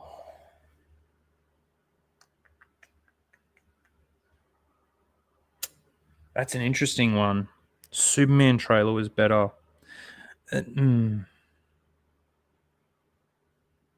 That one shot in that Superman trailer makes it a worse trailer than this trailer for me. Like, it was mind-blowing how bad that looked. Not saying much. That's true, Ryan. The Fantastic Four trailer was mid at best.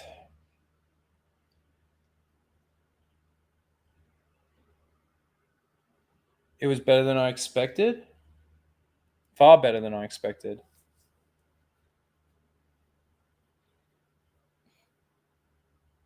I'll give you that. For me, it was probably a little bit better than I expected too. I've got underlying issues with this movie. Not so much the trailer, but more so the movie. All right, are we going to watch it?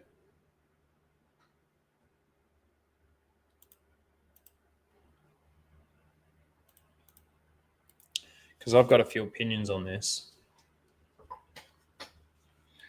I have a few thoughts and opinions on this movie and trailer. Let's go. Please tell me you have audio.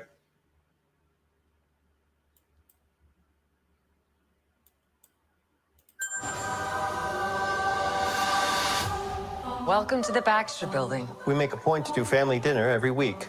Sunday at 7 on the dot, no matter what. We're all here. Herbie, how's that sauce coming? Yeah, I'll be the judge of that. Okay. Okay, is this guy good or what? I want to add a couple cloves of garlic. Not because it's not delicious, I just want to add a little bit of zip, okay? T-5. Before we went up the first time, you couldn't turn invisible. Ben wasn't a rock. The best pilot in the world right here. Yeah. Best looking, he means. And Johnny never caught fire.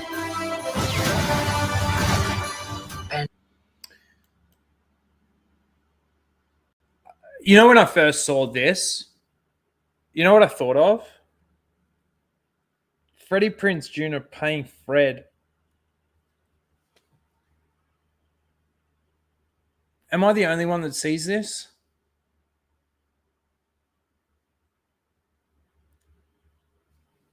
Freddie Prinze Jr. playing Fred from Scooby-Doo. Fire.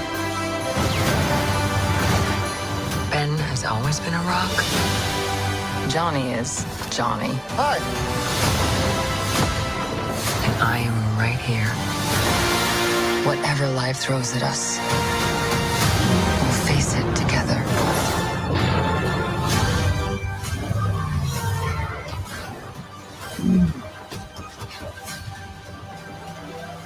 Thank God for that. As a family.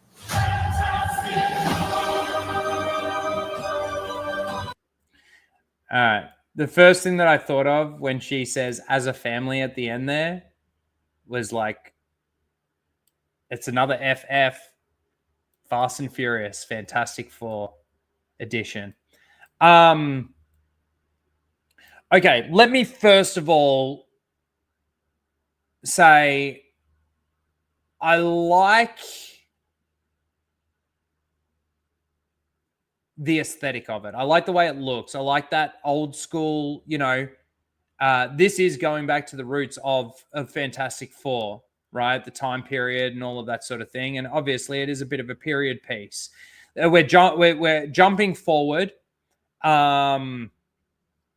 in this where they've already got their powers. Obviously, we might get some flashbacks. It looks like we do when they talk about the first time they went to space. It looks like we're going to get some flashbacks and stuff.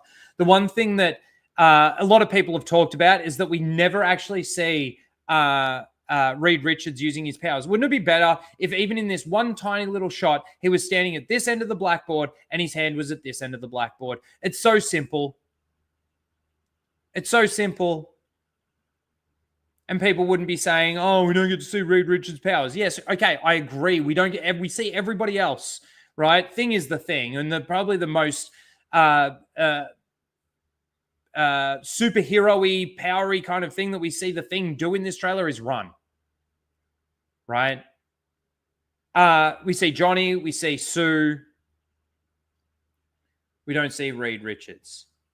On top of that, my biggest problem with this entire movie is Pedro Pascal. I hate this piece of shit. I just hate him. I can't stand him. I can't stand his voice. I can't stand the way he talks. Even that opening line. Welcome to the Baxter Building. We make a point to do family dinner every week. Sunday at 7 on the dot, no matter what. We're all here. It's like fingernails on a chalkboard for me.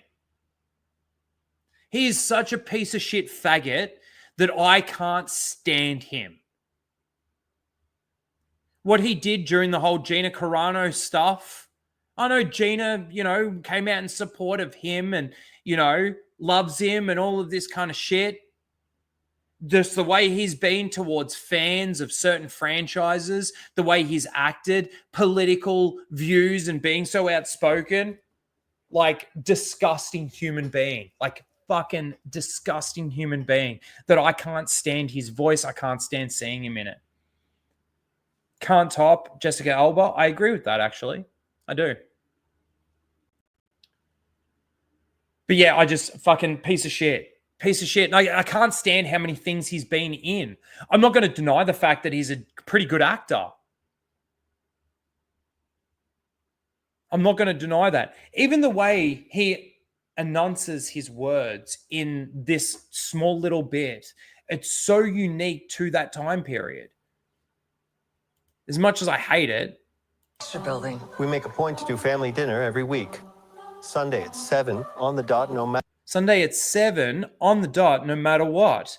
The way he pronounces the words and enunciates the words, it's very much that, I don't know, to me it feels that way. No matter what, we're all here. And he can do it all fine, but I fucking hate him. And to be honest with you, it's enough. Him being in this and being Reed Richards is enough. They had a home run with John Krasinski. Why do what they did with John Krasinski if they didn't know that it was a good choice? Killed him off the way that they killed him off. And you absolute morons. Absolute morons. He would be perfect. Perfect in this movie. The aesthetic. They fucked it up as far as I'm concerned. It's great what they've done with Galactus. Thank God he's not a big fucking cloud. The massive shadow. Like that's awesome. That's an awesome shot. Isn't it?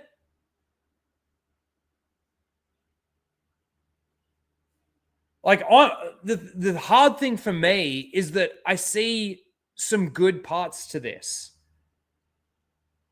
But, even the way Sue is narrating here at the end, Ben's always been a rock. Johnny's always been Johnny, and I'm right here. And if we're going to go down, we're going to go down together as a family or whatever she says. Like, I don't know. To me, shouldn't that really be Reed Richards? Reed Richards is the one that's apparently insecure. So Sue's got to be the strength and the rock and all of that sort of thing. And I'm not saying that there can't be those elements in there. But again, in this world that we live in where wokeness and the identity politics being thrown in your face is so evident, it's so in your face that when you see something like this, it's hard to ignore it as, okay, this can work. And from what we've heard, the female Silver Surfer and it's a disaster based on promotion and what we've been hearing. But then when you see this is awesome. Look at Galactus and how big he is towering over the Statue of Liberty. Fucking great. This is not a fucking cloud.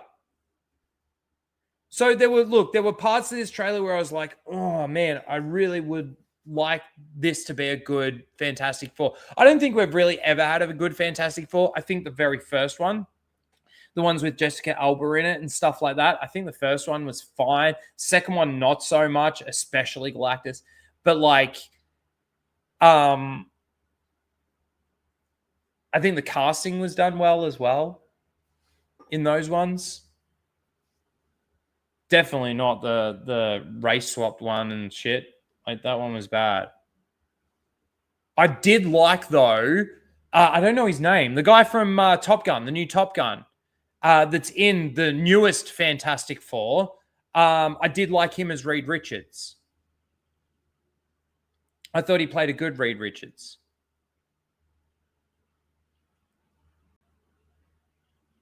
Well, I thought not that I thought he played a good Reed Richards. Actually, I thought Reed Richards in that movie was actually kind of shit. But I see the potential. He's got that look, and I can see the potential of him playing a good Reed Richards.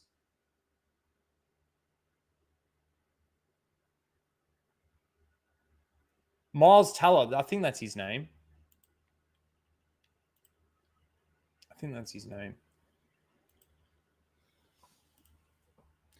Anyway, well, for Fantastic Four, I honestly just hope that Flash gets a free ticket because I don't want to go and pay for this.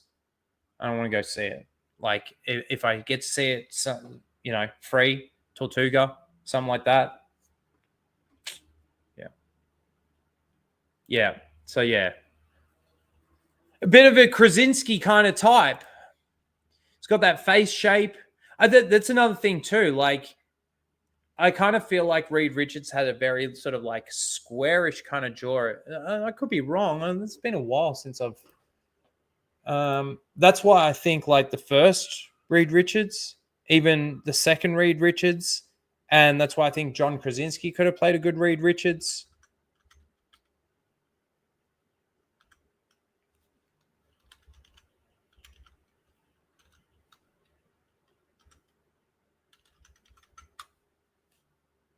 Yeah, you kind of see there, like, right? Like, hang on, let me bring this over here.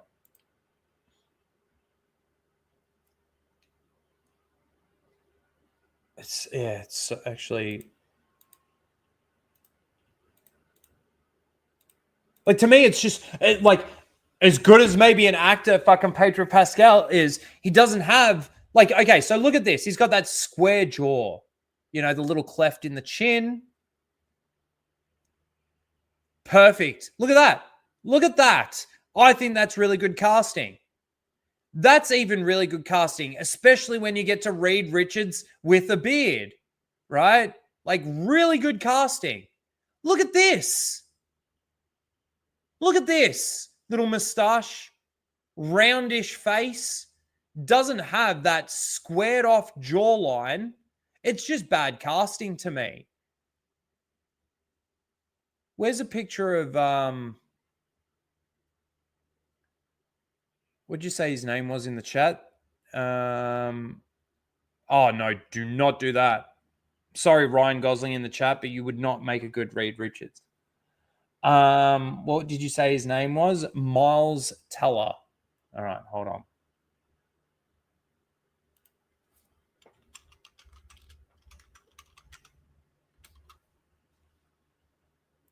Again, like, I will say his jawline isn't necessarily, that went smaller, isn't necessarily, it's got the cleft and everything, but it's still not perfect. It's still a little bit rounded than what the original was, but it does have a bit of the squareness to it, as opposed to Pedro Pascal. You know what I'm saying? So I think all the castings up until this one for Reed Richards have actually been pretty good. If not perfect, if not great. It's too bad they were in shitty fucking movies. But, that's like saying Zack Snyder's casting of the Justice League. I think Zack Snyder's casting was pretty fucking spot on. Pretty fucking spot on, despite those movies' downfalls. I don't think they're all that bad. I do think that, like, there's elements, again, good and bad elements in them. But yeah. So, Fantastic Four, we'll see. We'll have to see. I'm getting hungry, but I do want to watch this video.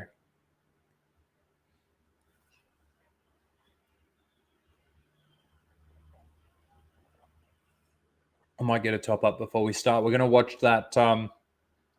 The Acolyte had great viewership. This is the title of the video. The Acolyte had great viewership, and Star Wars is not dead. It's amazing how somebody could be factually wrong on two statements like that, back to back. Amazing. Fucking amazing. Get some KFC in here, you cunt. I haven't had KFC in a while, actually. No new emojis? No. Lame. I know. I am lazy. Lazy as fuck. I'm so lazy, I still haven't released my episode 8 review of Acolyte. Of Skeleton Crew. All right, let me play you something while I go get a refill on my beverage.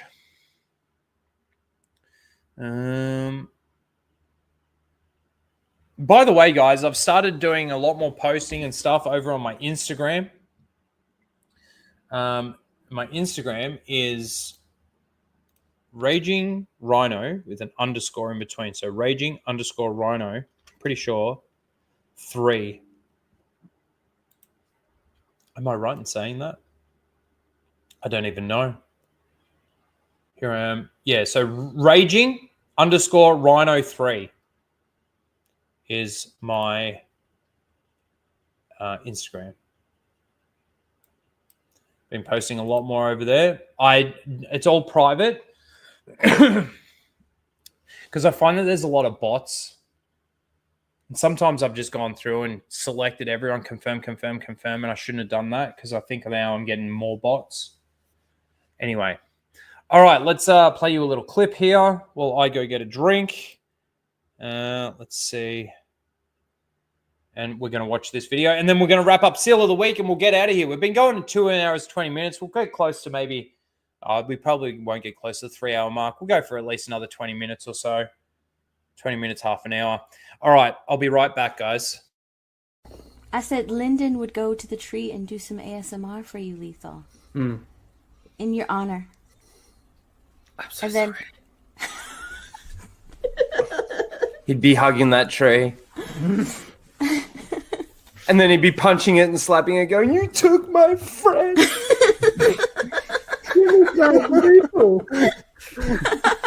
Kicking it. How dare you? That would be you, Rhino. Nah. I'd be there going, "Why? Fuck you, Disney! Why?"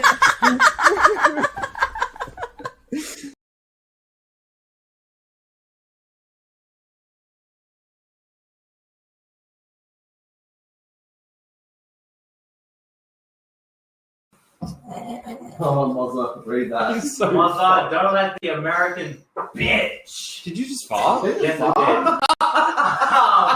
Tell you what to do. I think it's bedtime, Mozza. Question mark. I think it's bedtime for Mozza. That's the type of videos that we watch on fucking Happy Hump Day. I can't pee. Oh my god.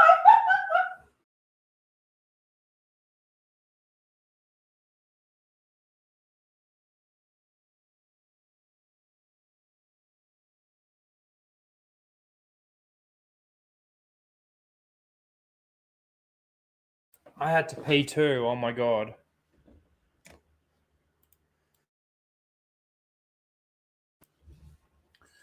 All right.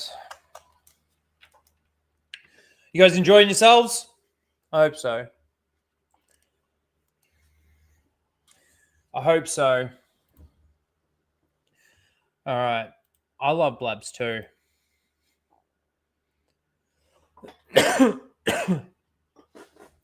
I do love Blabs. And I love Steph.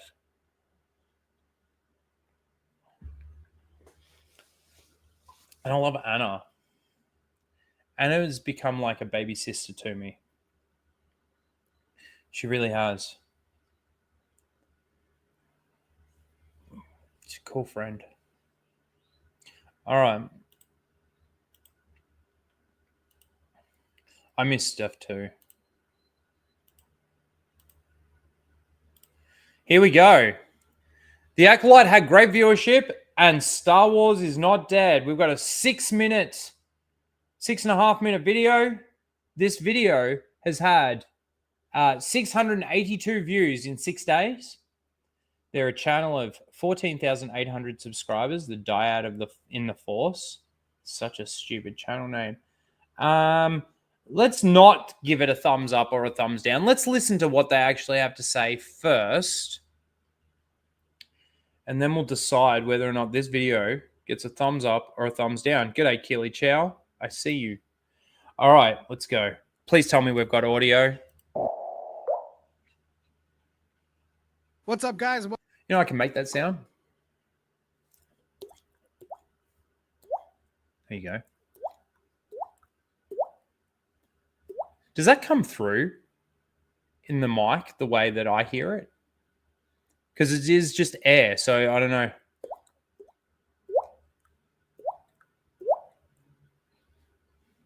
Here we go. Welcome back to Dyad in the Force. So, Luminate has released its annual 2024 streaming report.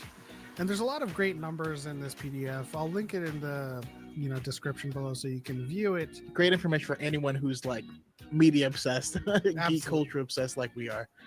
Okay, this is the thing. Like, going into these numbers, I don't know how they could possibly justify the numbers when you put it up against other things. And not just dead air. Is there no audio? What? Or are you just saying when they talk, it's like dead air? Now I can't remember what I was fucking saying. I got distracted. What were they saying? You can view it. Great information for anyone who's like media. Oh, yeah. So the numbers. You're good. Okay, great.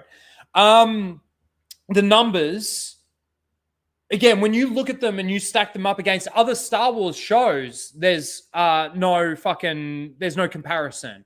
It's disaster. There's no other way to put it. The fact of the matter is the ratings for this show were bad. Just because Disney's come out and said it's the second highest viewed show on Disney Plus in 2024 means absolutely nothing. It means nothing. And the reason why it means nothing is because everything else that they released had shit numbers as well. But everything else that they released was all just shit. And then they want to say, I think they're saying that it's the highest viewed Star Wars show for 2024, which is another ridiculous statement to think that Skeleton Crew, you would think, doesn't count in that, because Skeleton Crew started in December of was it December or November? But it overlapped and went into 2025, right? It went into January of 2025. So that I don't even think that counted. And even if it did, they can only count up until the end of December, right? As far as I'm concerned, 5 episodes. There you go.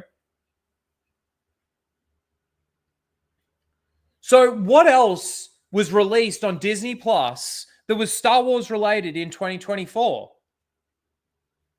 There was only 2 animated things, wasn't there? Star Wars shows 2024? That should work.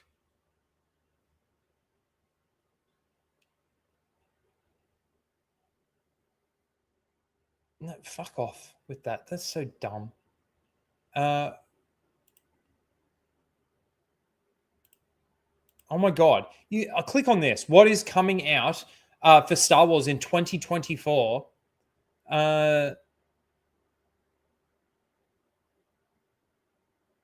And it goes back and just says, we weren't even 2 weeks into 2024 when we got some of the biggest news of the year, The Mandalorian and Grogu.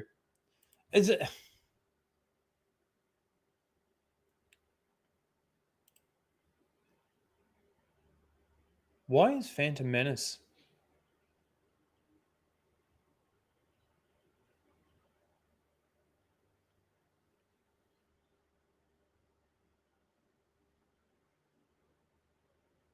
So, yeah, okay. So we have Bad Batch Season 3.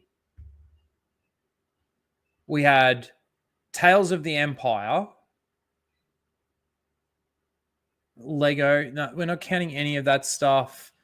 We're not counting any of that stuff. This is just nothing.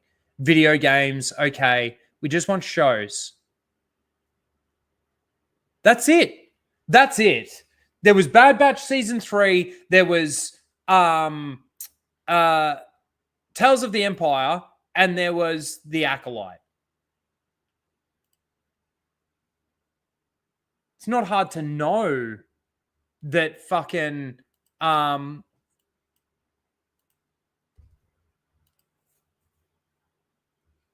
that it's going to be the best fucking Star Wars show for the year. It's the only live action show they did for the year. Even the normies that do still watch like the shows don't watch the animated shows. It's just a dumb thing. Obsessed, geek culture obsessed like we are. But we're here to talk about The Acolyte. So you've read the title of this video. The Acolyte was the second most viewed show on Disney Plus, and the thing that we're going to minutes watched in the millions.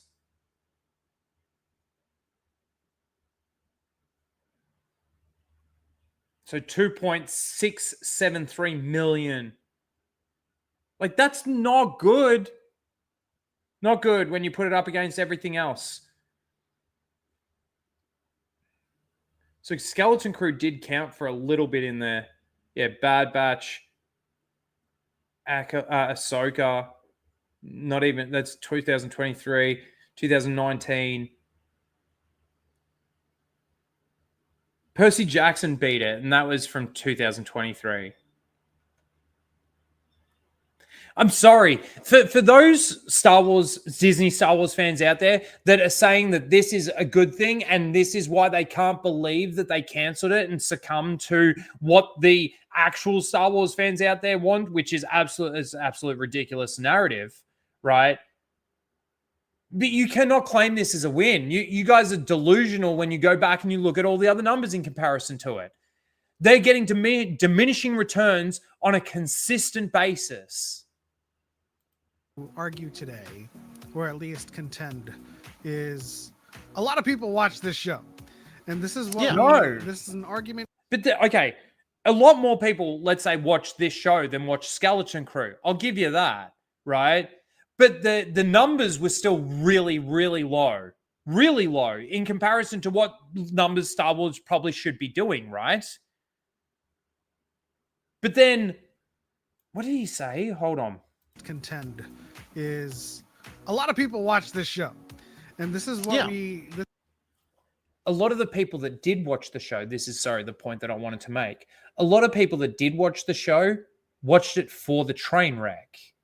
A lot of the numbers that you see in that already went in with the expectation that this is going to be a nightmare and a disaster. And it's valid to think that based on how they promoted it, the gayest Star Wars, all of that crap.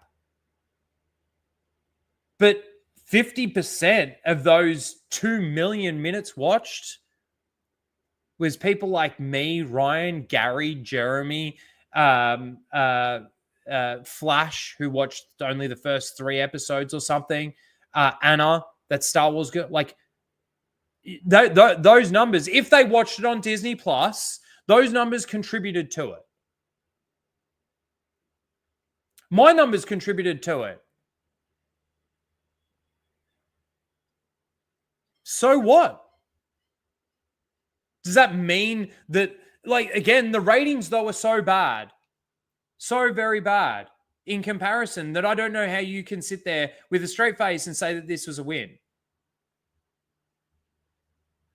I hate watch for sure. But man, I reckon more than 50% of those 2 million minutes watched were people that just wanted to watch the train wreck happen.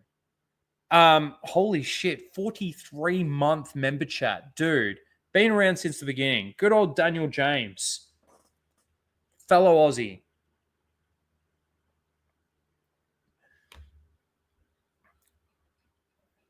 Comparing Disney Star Wars with Disney Star Wars is like comparing today's dump with last night's dump.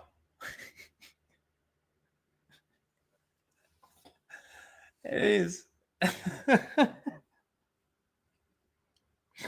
Oh, yeah? That looks like shit. Next day. Oh, yeah? Looks like shit. Kind of similar to the shit I took last night. That's funny.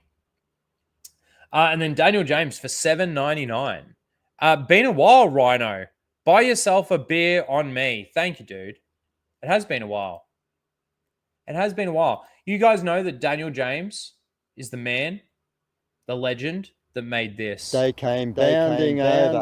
Fuck off! Fuck off! Disney! You fucking cunt! Did you guys get an echo through that? You probably did because I'm sharing my screen. I wonder if I go like this. They came bounding over. Fuck off! Disney! You fucking cunt! Did that echo then? Did it even echo the first time? Or am I just making it up? All right. Yay, Trev.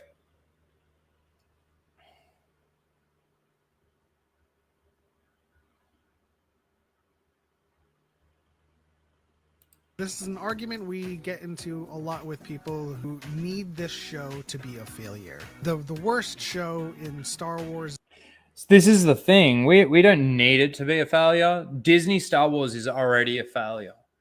People have been saying it for years. They're just beating a dead horse at this point in time. This was destined for failure. This is so excluded from what Star Wars is.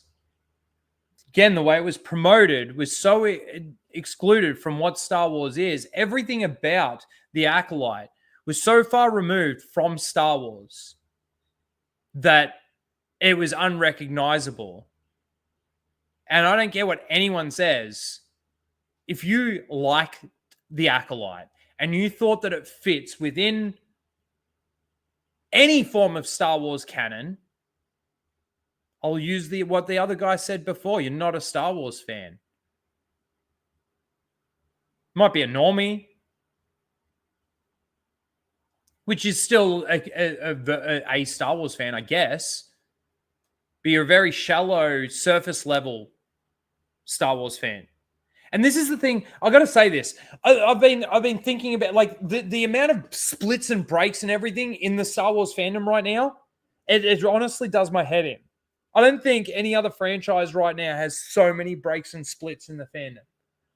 There are breaks and splits in multiple different franchises right now when it comes to the fan bases of those franchises. But fuck, Star Wars, I fucking hate it. Fucking hate it. And there's a side that I align with, but I gotta say, like, I just hate the whole fucking thing. Okay, Steezo. Decision history because they hated it. Now, obviously, this show has a dedicated contingent of fan out there. Hashtag renew the Acolyte. It is a very small minority. Very, very fucking small. You know how we know that it's really fucking small? Because of exactly what you're talking about. The ratings. The minutes watched. And it isn't a good way of structuring the ratings of a show. I would say it's really, really fucking poor, to be honest with you. You want to know how many views you've gotten from beginning to end. That's really it. Because, you know, a person clicks it on for literally a minute and that minute counts towards minutes watched. At least that's my understanding of it. Right? But fuck. This got cancelled because no one watched it. And the people that did watch it, most of them were already tapped out. They were watching the train wreck. Contingent of fan out there. Hashtag renew the Acolyte. So small. With their New York Times Square billboards. When people talk about... which did nothing you didn't get anything really trending or going. In fact, when that billboard got released, there was more people laughing at you than there were standing beside you applauding.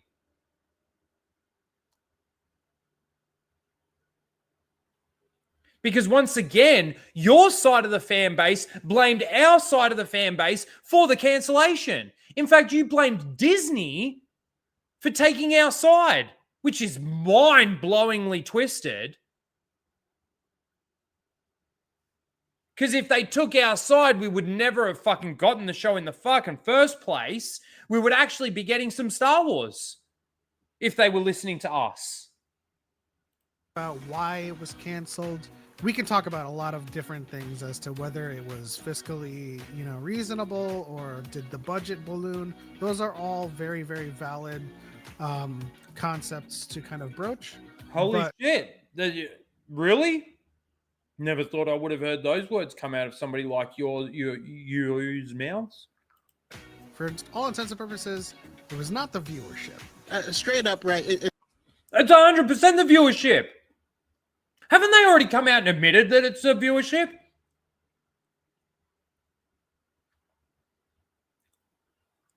I'm sure I've seen articles and shit out there that 100% it's the viewership and the cost.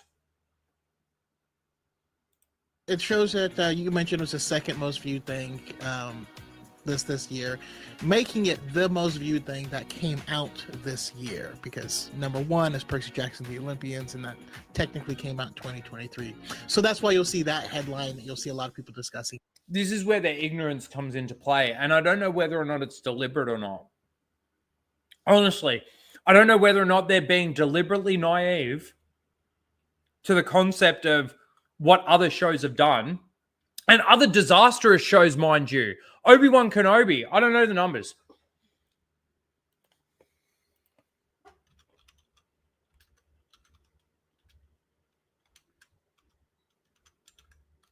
Let's see.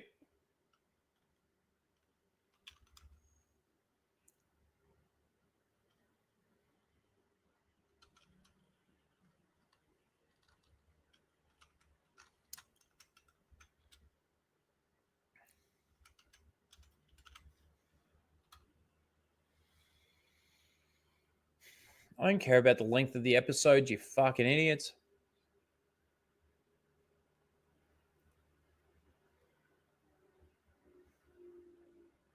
I don't know if I'm going to be able to find this. I don't think my search was really good. Obi-Wan Kenobi had 1 billion minutes of stream time.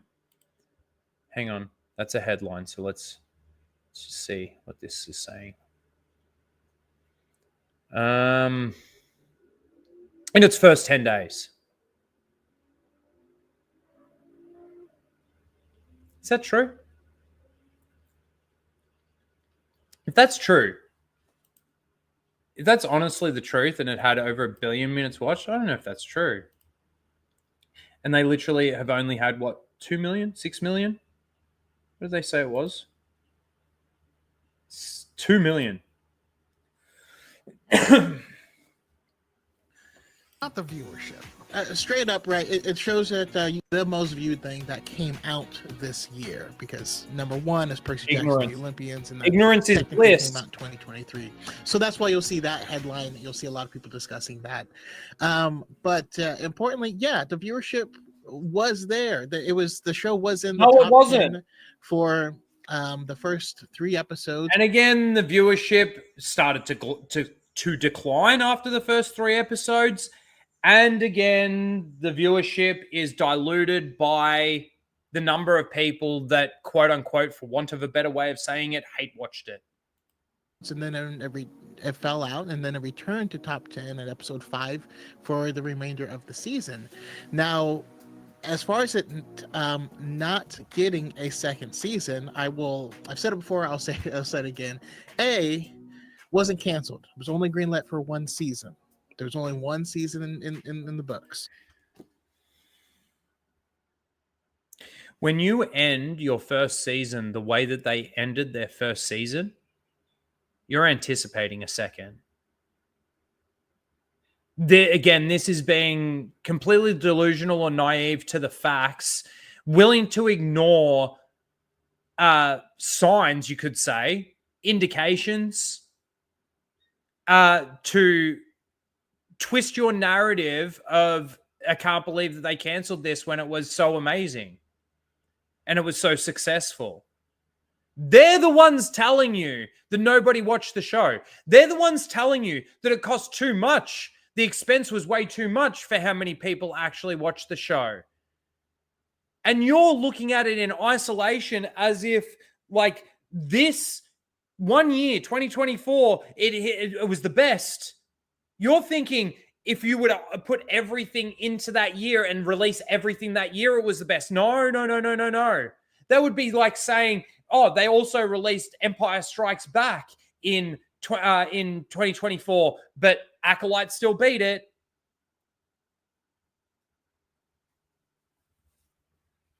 Nuts. Right? If you go to dinner, you order your food, you can't be mad that they didn't bring you dessert if you didn't order dessert. Number two is What does that have to do with anything? That was a really bad analogy. That was a really bad analogy. I don't even understand how that actually connects. You get pissed off with the waiter because they didn't bring you out dessert because you only ordered like a main. You never ordered dessert. So I'm annoyed because I didn't get my dessert because I didn't order it. Like, I'm sorry. That analogy just doesn't add up to me when it comes to what we're talking about here in Star Wars and the ratings and everything. Maybe I missed something. We weren't getting the second season because Bob Iger said so. Literally, a year before the show came out, Bob Iger returned to his role as CEO of Disney, and he said, "Hey, we're doing too much stuff, too many shows and streaming, and we are going to fuck off with this." We've heard him say this fucking 10 times in the last 5 years. Actions speak louder than words. I think that's a saying. It's been very well known for a very fucking long time. And Bob Iger's actions go completely against his words. And I'm sorry, I just don't buy it anymore. It's like the mainstream media. They're full of fucking shit. Just like these two even. Scale that back. That's what he said. So I assume, essentially they actually had to earn a second season, and after everything they considered, they decided it hadn't. But stop acting like no one watched it. It's wrong and weird. And it's not wrong and it's not weird. It's actually factually correct. It's okay. To say no one watched it, like 0 people watched it, is false and incorrect. Yes. But in comparison to other seasons of shows, minutes watched, all of this kind of stuff, in isolation when it comes to Star Wars, it's probably one of the worst. And again, diminishing returns over time. So you've got to stop pretending that people did watch it, and you've also got to stop pretending that the people that actually did go and watch it were actually enjoying it like you fucking clowns.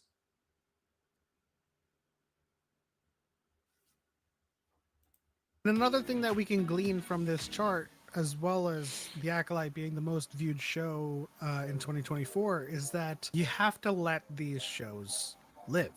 You have to let them breathe. The funny thing is that the more that we've let any of Disney Plus's shows, Star Wars Disney Plus shows, live and be in existence, the worse they seem to get. The more people are watching them, let's say, over again and realizing, some are even realizing what the actual issues are. Crazy to think that, logic and facts and all of these kinds of things and truth can actually start to sway people to think, oh, maybe I was thinking about this a little wrong. I'm not saying everybody. There's still dumb fucking cunts out there like these two. Can't seem to see the writing on the wall. Chaco will say all the time that season 1 of the Clone Wars was rather slow and wasn't very hype. It was bad. I didn't. We definitely need to let these shows live on the platform to gain traction. Like, not everyone like us is going to watch it on the drop. They're not going to watch it. And guess what? Because of the people that did watch it on the drop and the word of mouth that got around from those people that did watch it on the drop, nobody's going to go back and ever watch this. So I don't know what the fuck you're talking about. All throughout on the first day of the episode's release, there needs to be some time for it to gain traction and for people to just find the time outside of their busy schedules to watch it. It just goes to show that when you account for total viewership, it is the most interesting show in 2024 for Disney Plus. Stop in 2024 when nothing was good and everything that came out was shit. If you don't like something, that's okay. But move on. Like, there's a weird obsession with trying to find a reason. No. I refuse to move on. You know why I refuse to move on? Because not only do people like yourselves, but the people that are making the shit and, putting it out there and advertising it and everything say that we're the reason.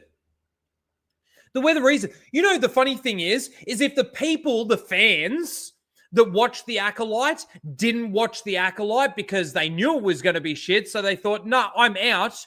You know where your ratings would be right now? It would be laughable. Laughable.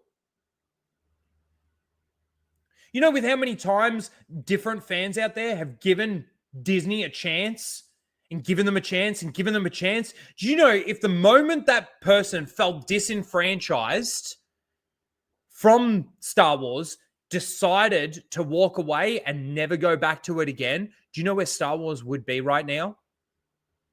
It would be the cheapest franchise that you could possibly buy in existence. You could probably get away with buying this franchise for $100,000. And I'm not even joking. Because you remove all of those people, like I said, that have been disenfranchised from Star Wars because of the way that they've acted, right? The gayest Star Wars. Oh, you didn't watch it because you're a misogynist. You didn't watch it because you're just a man baby crying in your mother's basement. You're just a racist. You're just a sexist. And then on top of all of that, all we're seeing on the screen is destruction of canon, lore, characters. You name it, there's destruction on the screen going on. And we're supposed to just, sit back and enjoy it based on what these people are saying or walk away. So, like I said, if those people at the points that they felt disenfranchised walked away, I can tell you now, the Acolyte's numbers the minutes watched wouldn't have even hit 1 million. Wouldn't have even hit 1 million. That's how small of a minority the Disney Star Wars fan base is. At least that's how I feel about it. There's people that go to Star Wars Celebration. I'll say that there's probably people that fucking hate Disney Star Wars that go to Star Wars Celebration and they still fucking like the lightsabers and fucking, all of that shit. Sit there and clap.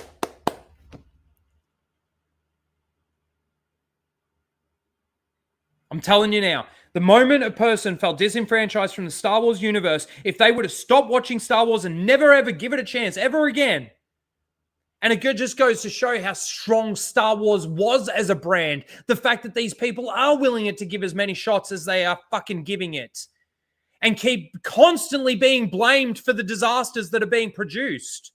Constantly in the line of fire. It's insane. Insane. And then hammer that into people. They were saying no one watches. This had more viewership. I like these other projects better. But you don't ever hear the inverse, right? No. When The Penguin was coming out, it had lower viewership than all of these other things. It was so well written. Yeah, and guess what? The word of mouth increased it. What happened to The Acolyte? The word of mouth decreased it. And more people were laughing at it. There's a vast difference there. And we loved it. We still talk about it. And there's no mention of the low viewership numbers. Why do people not care? And they only... that's incorrect too, because people were talking about how low it was, but then also talking about how good it was, which then helped it and increased the viewership. These people are so delusional and out of this world.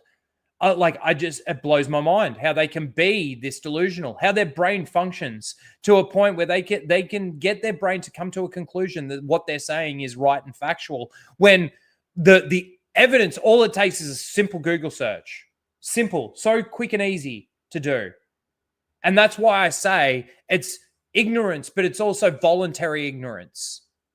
They're willing to ignore the facts so that they can have their narrative. And it's been like that for a long time with these fucking weirdos. It's not financially pertinent to their discussion. It's not lucrative. The show wasn't lucrative. They don't. The show, what are you talking about? The show, look, $300 million or something? Are you kidding? This is exactly what I'm talking about. Delusion and an unwillingness to find out the facts.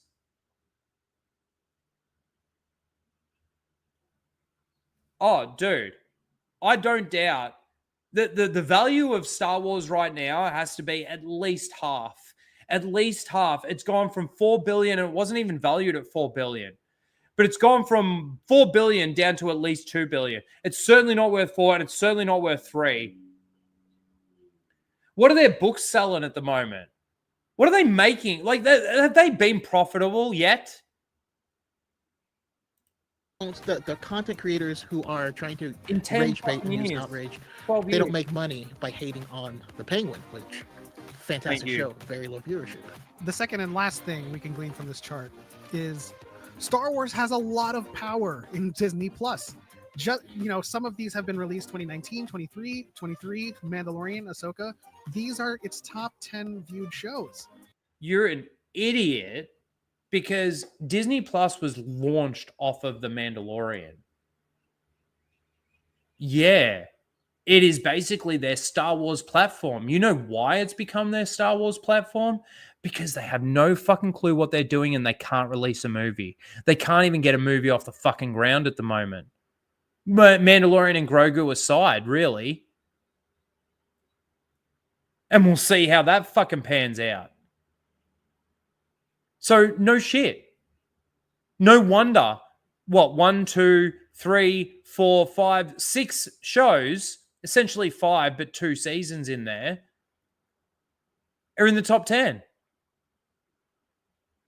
What's your argument in regards to the viewership? I would argue that 693 minutes watched of Mandalorian Season 1 are the same 693 minutes incorporated into the 2 million, well, it's in millions, whatever. You know what I'm saying. That 693 is the same 693 minutes, the same eyeballs, just deducted into the Acolyte, if you know what I'm saying. Like, those exact same eyes that watched that 693 million minutes of The Mandalorian Season 1 also watched 693 minutes of Acolyte.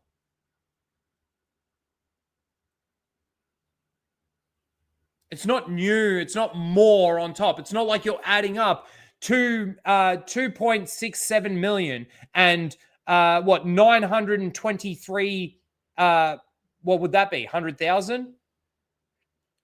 It's basically 0.923 million, 0.914 million. You're not adding these numbers up, you idiots. And so even when we're talking about Star Wars is Star Wars dead or Star Wars alive? Star Wars, with a few mentions from Marvel and Percy, Agatha, Echo, X-Men, Star Wars is dominating their most viewed shows. So if we're talking about profitability or intellectual property that is responsible for retention and new viewership, 700,000 subscribers lost last quarter. This list. tells a really, really positive story. Yeah, I mean, although there are other things I enjoyed on the list more, I will say that the bones of the Acolyte were probably the best that we've seen from Star Wars in a very long time. Here's to, I guess, The Stranger or a Darth Plagueis, something to kind of continue the narrative in some way, shape, or form. But that's it. On to the next one. Don't forget to like. Thank God. No, I think that deserves their 9th thumb down. Don't you? Don't you? That's a shit video. Shit video. All right, let's wrap up Seal of the Week and get the flock out of here.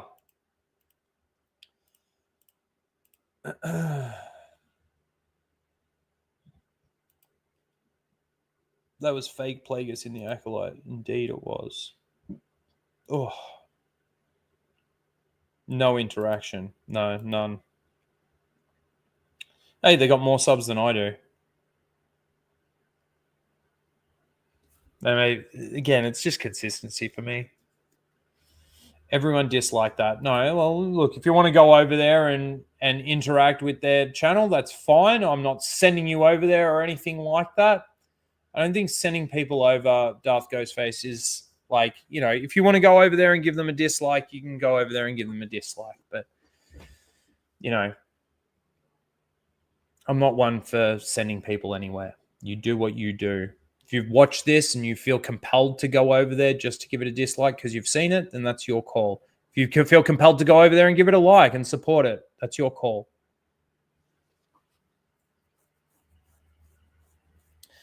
All right, let's wrap up Seal of the Week. So, how's our poll going? Oh, we got 33 votes. I like that. That's always really nice. We got a 34th one in there. So, number 1 is Jacob. My nose. Number 2 is Sawyer. Number 3 is Star Wars Explained. And number 4 is Colby. All right, let's finish this. So that's beautiful. 34 votes. Thank you, guys. Thank you very much. I really, really do appreciate it. All right. So in last place is a tie with 20% of the vote was Colby here, number 4, and number 2, Sawyer. I thought Sawyer's was a little weak this week. Which is fair enough. I think those two deserve the bottom spots. The runner-up this week, in second place, with 23% of the vote, was Star Wars Sexplained. It's a little unfortunate. And I think it's been a while since Explained's had a nominee, let alone a win of Seal of the Week, because they're a massive shill. I will say there is a distinction. There is a difference between seals and shills. They can sometimes cross. They can sometimes cross 100%. But there is a distinct difference between a shill and a seal. And the winner of this week's Seal of the Week with a whopping 35% of the vote, why wouldn't it be? Why wouldn't it be? J.I. Jacob. Congratulations, Jacob. You win once again this week's Seal of the Week.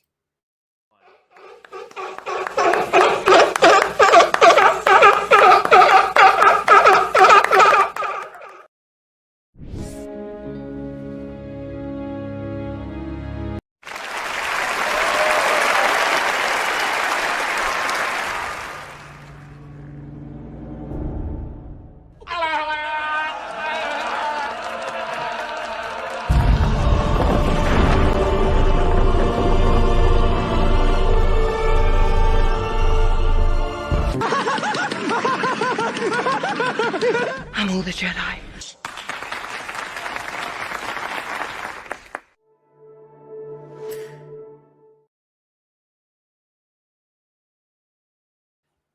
Beautiful. We are all done for another week. Casual Rage 201 complete. Thank you, everyone, for being here. I appreciate all of you. Thank you to the super chatters. I really appreciate the support. Mark of Reality, J Lord coming through with 2 big whoppers there, the $20 and the $50. I appreciate those. Mike Hill with a little super chat in there, and I appreciate that. Kind of made me laugh. And Mike's great. He's always sending me shit. And, of course, Daniel James with his massive length of membership and the super chat. I appreciate you guys. The lurkers out there, thank you. I know you're always there. No, I don't see you in the chat, but you're always there, and I appreciate you. And the rewatchers as well, the ones that I always see in my comment section. And, of course, all you guys that are sitting here right now listening to me ramble on to try and end this stream, I love you all. Thank you for your support and being here. I really, really appreciate that. Smash the like button on your way out. Subscribe if you're not subscribed. All of that good stuff. You will catch me next week for Casual Rage 202. And you catch me this weekend on Flashcast as per usual. Those have been actually really fun. I've been actually really enjoying Flashcast recently. Not that I haven't enjoyed it in the past, but like, I don't know, something about it. Maybe it's me. Maybe it's the fact that I feel like I've loosened up a little bit more so on Flashcast. It's kind of funny, like when you first jump in there and like, you know, you stream with Tug and you stream with Flash, and like I've known Anna for a while now, but you know, even Anna, she's got a big following, a big channel, and the stream's a big stream. You know, Flash has anywhere between 2,000 or 3,000 people watching any given time. Getting soft, Rhino. That's right. Getting soft in my old age. But anyway, that's it. Thank you guys for being here. We will see you next week. I will drop between now. I'll promise you this. Between now and Casual Rage next week, I will do the episode 8 review of Skeleton Crew and release it. All right? Promise. Fuck. I better deliver on that fucking promise. All right, guys, I'm out. We will see you next week. Thanks again. Bye-bye. Put a ticket in, make your name it gay! A few minutes? Are you kidding? At the rate they're gaining? No, what is it? You have to shoot this. Traveling through hyperspace is like Dustin Crop's kid. Without precise calculations, we fly too close to a store. They're bounce into a supermarket and then... Yeah. It'd be a hell of a mess. What's that? Watch. You're losing the deflector shields. Go strap yourselves in. Be careful on the way out. Yeah, sure. I'm taking very cautious. You go away. We bounced too near a supermarket? They came bounding over. Fuck off! Disney! You fucking cunt!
Without respect, we accept.